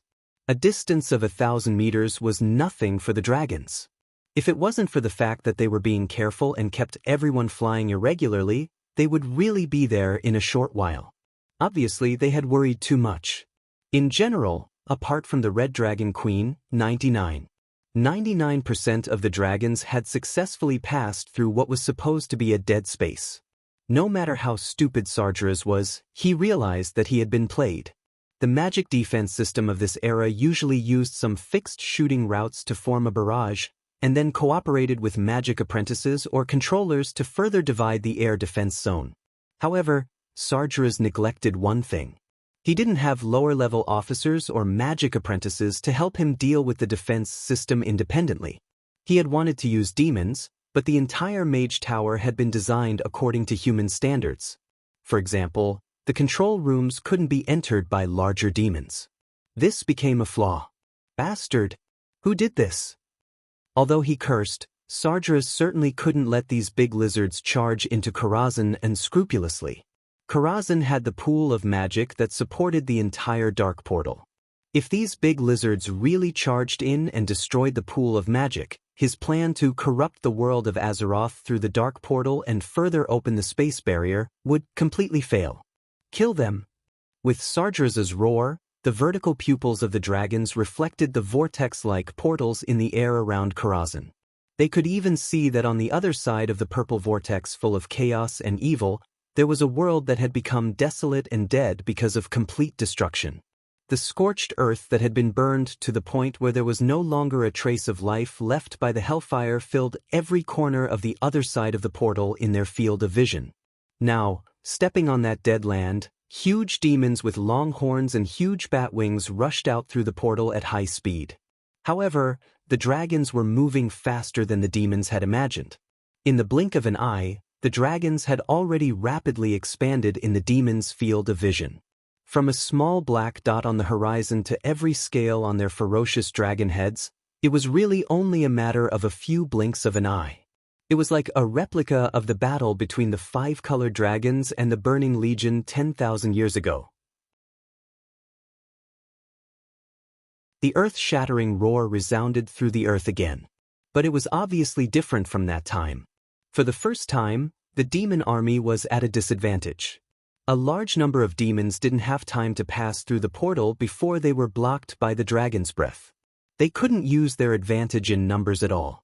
A large number of burly half-dragons that were as tall as 3 people jumped down from the backs of the dragons, waving double-headed blades that were more than 10 meters long, and cutting the bodies of the demons. Sargeras almost went crazy with anger when he saw the image transmitted through the mirror. It was the first time he had fought so hard. On the mountain peak next to him, Aegwyn pursed her lips. "Not enough, not enough." "What's wrong?" asked the night elf priestess, who was still casting Starfall. Sargeras used the energy of the magic pool in Karazhan to forcibly open a temporary portal and teleport some of the Burning Legion demons over. But if they continue fighting like this, there will be no end to it. Before Karazhan's magic is exhausted, the losses of the dragons will continue to increase. The problem is that Karazhan's magic is enough for Sargeras to last for a long time. Is there any way? There's nothing we can do on our side. Boss. You're tuning in to the Wang Lin's Journey YouTube channel. Don't forget to subscribe and join us on this journey to catch the most captivating stories.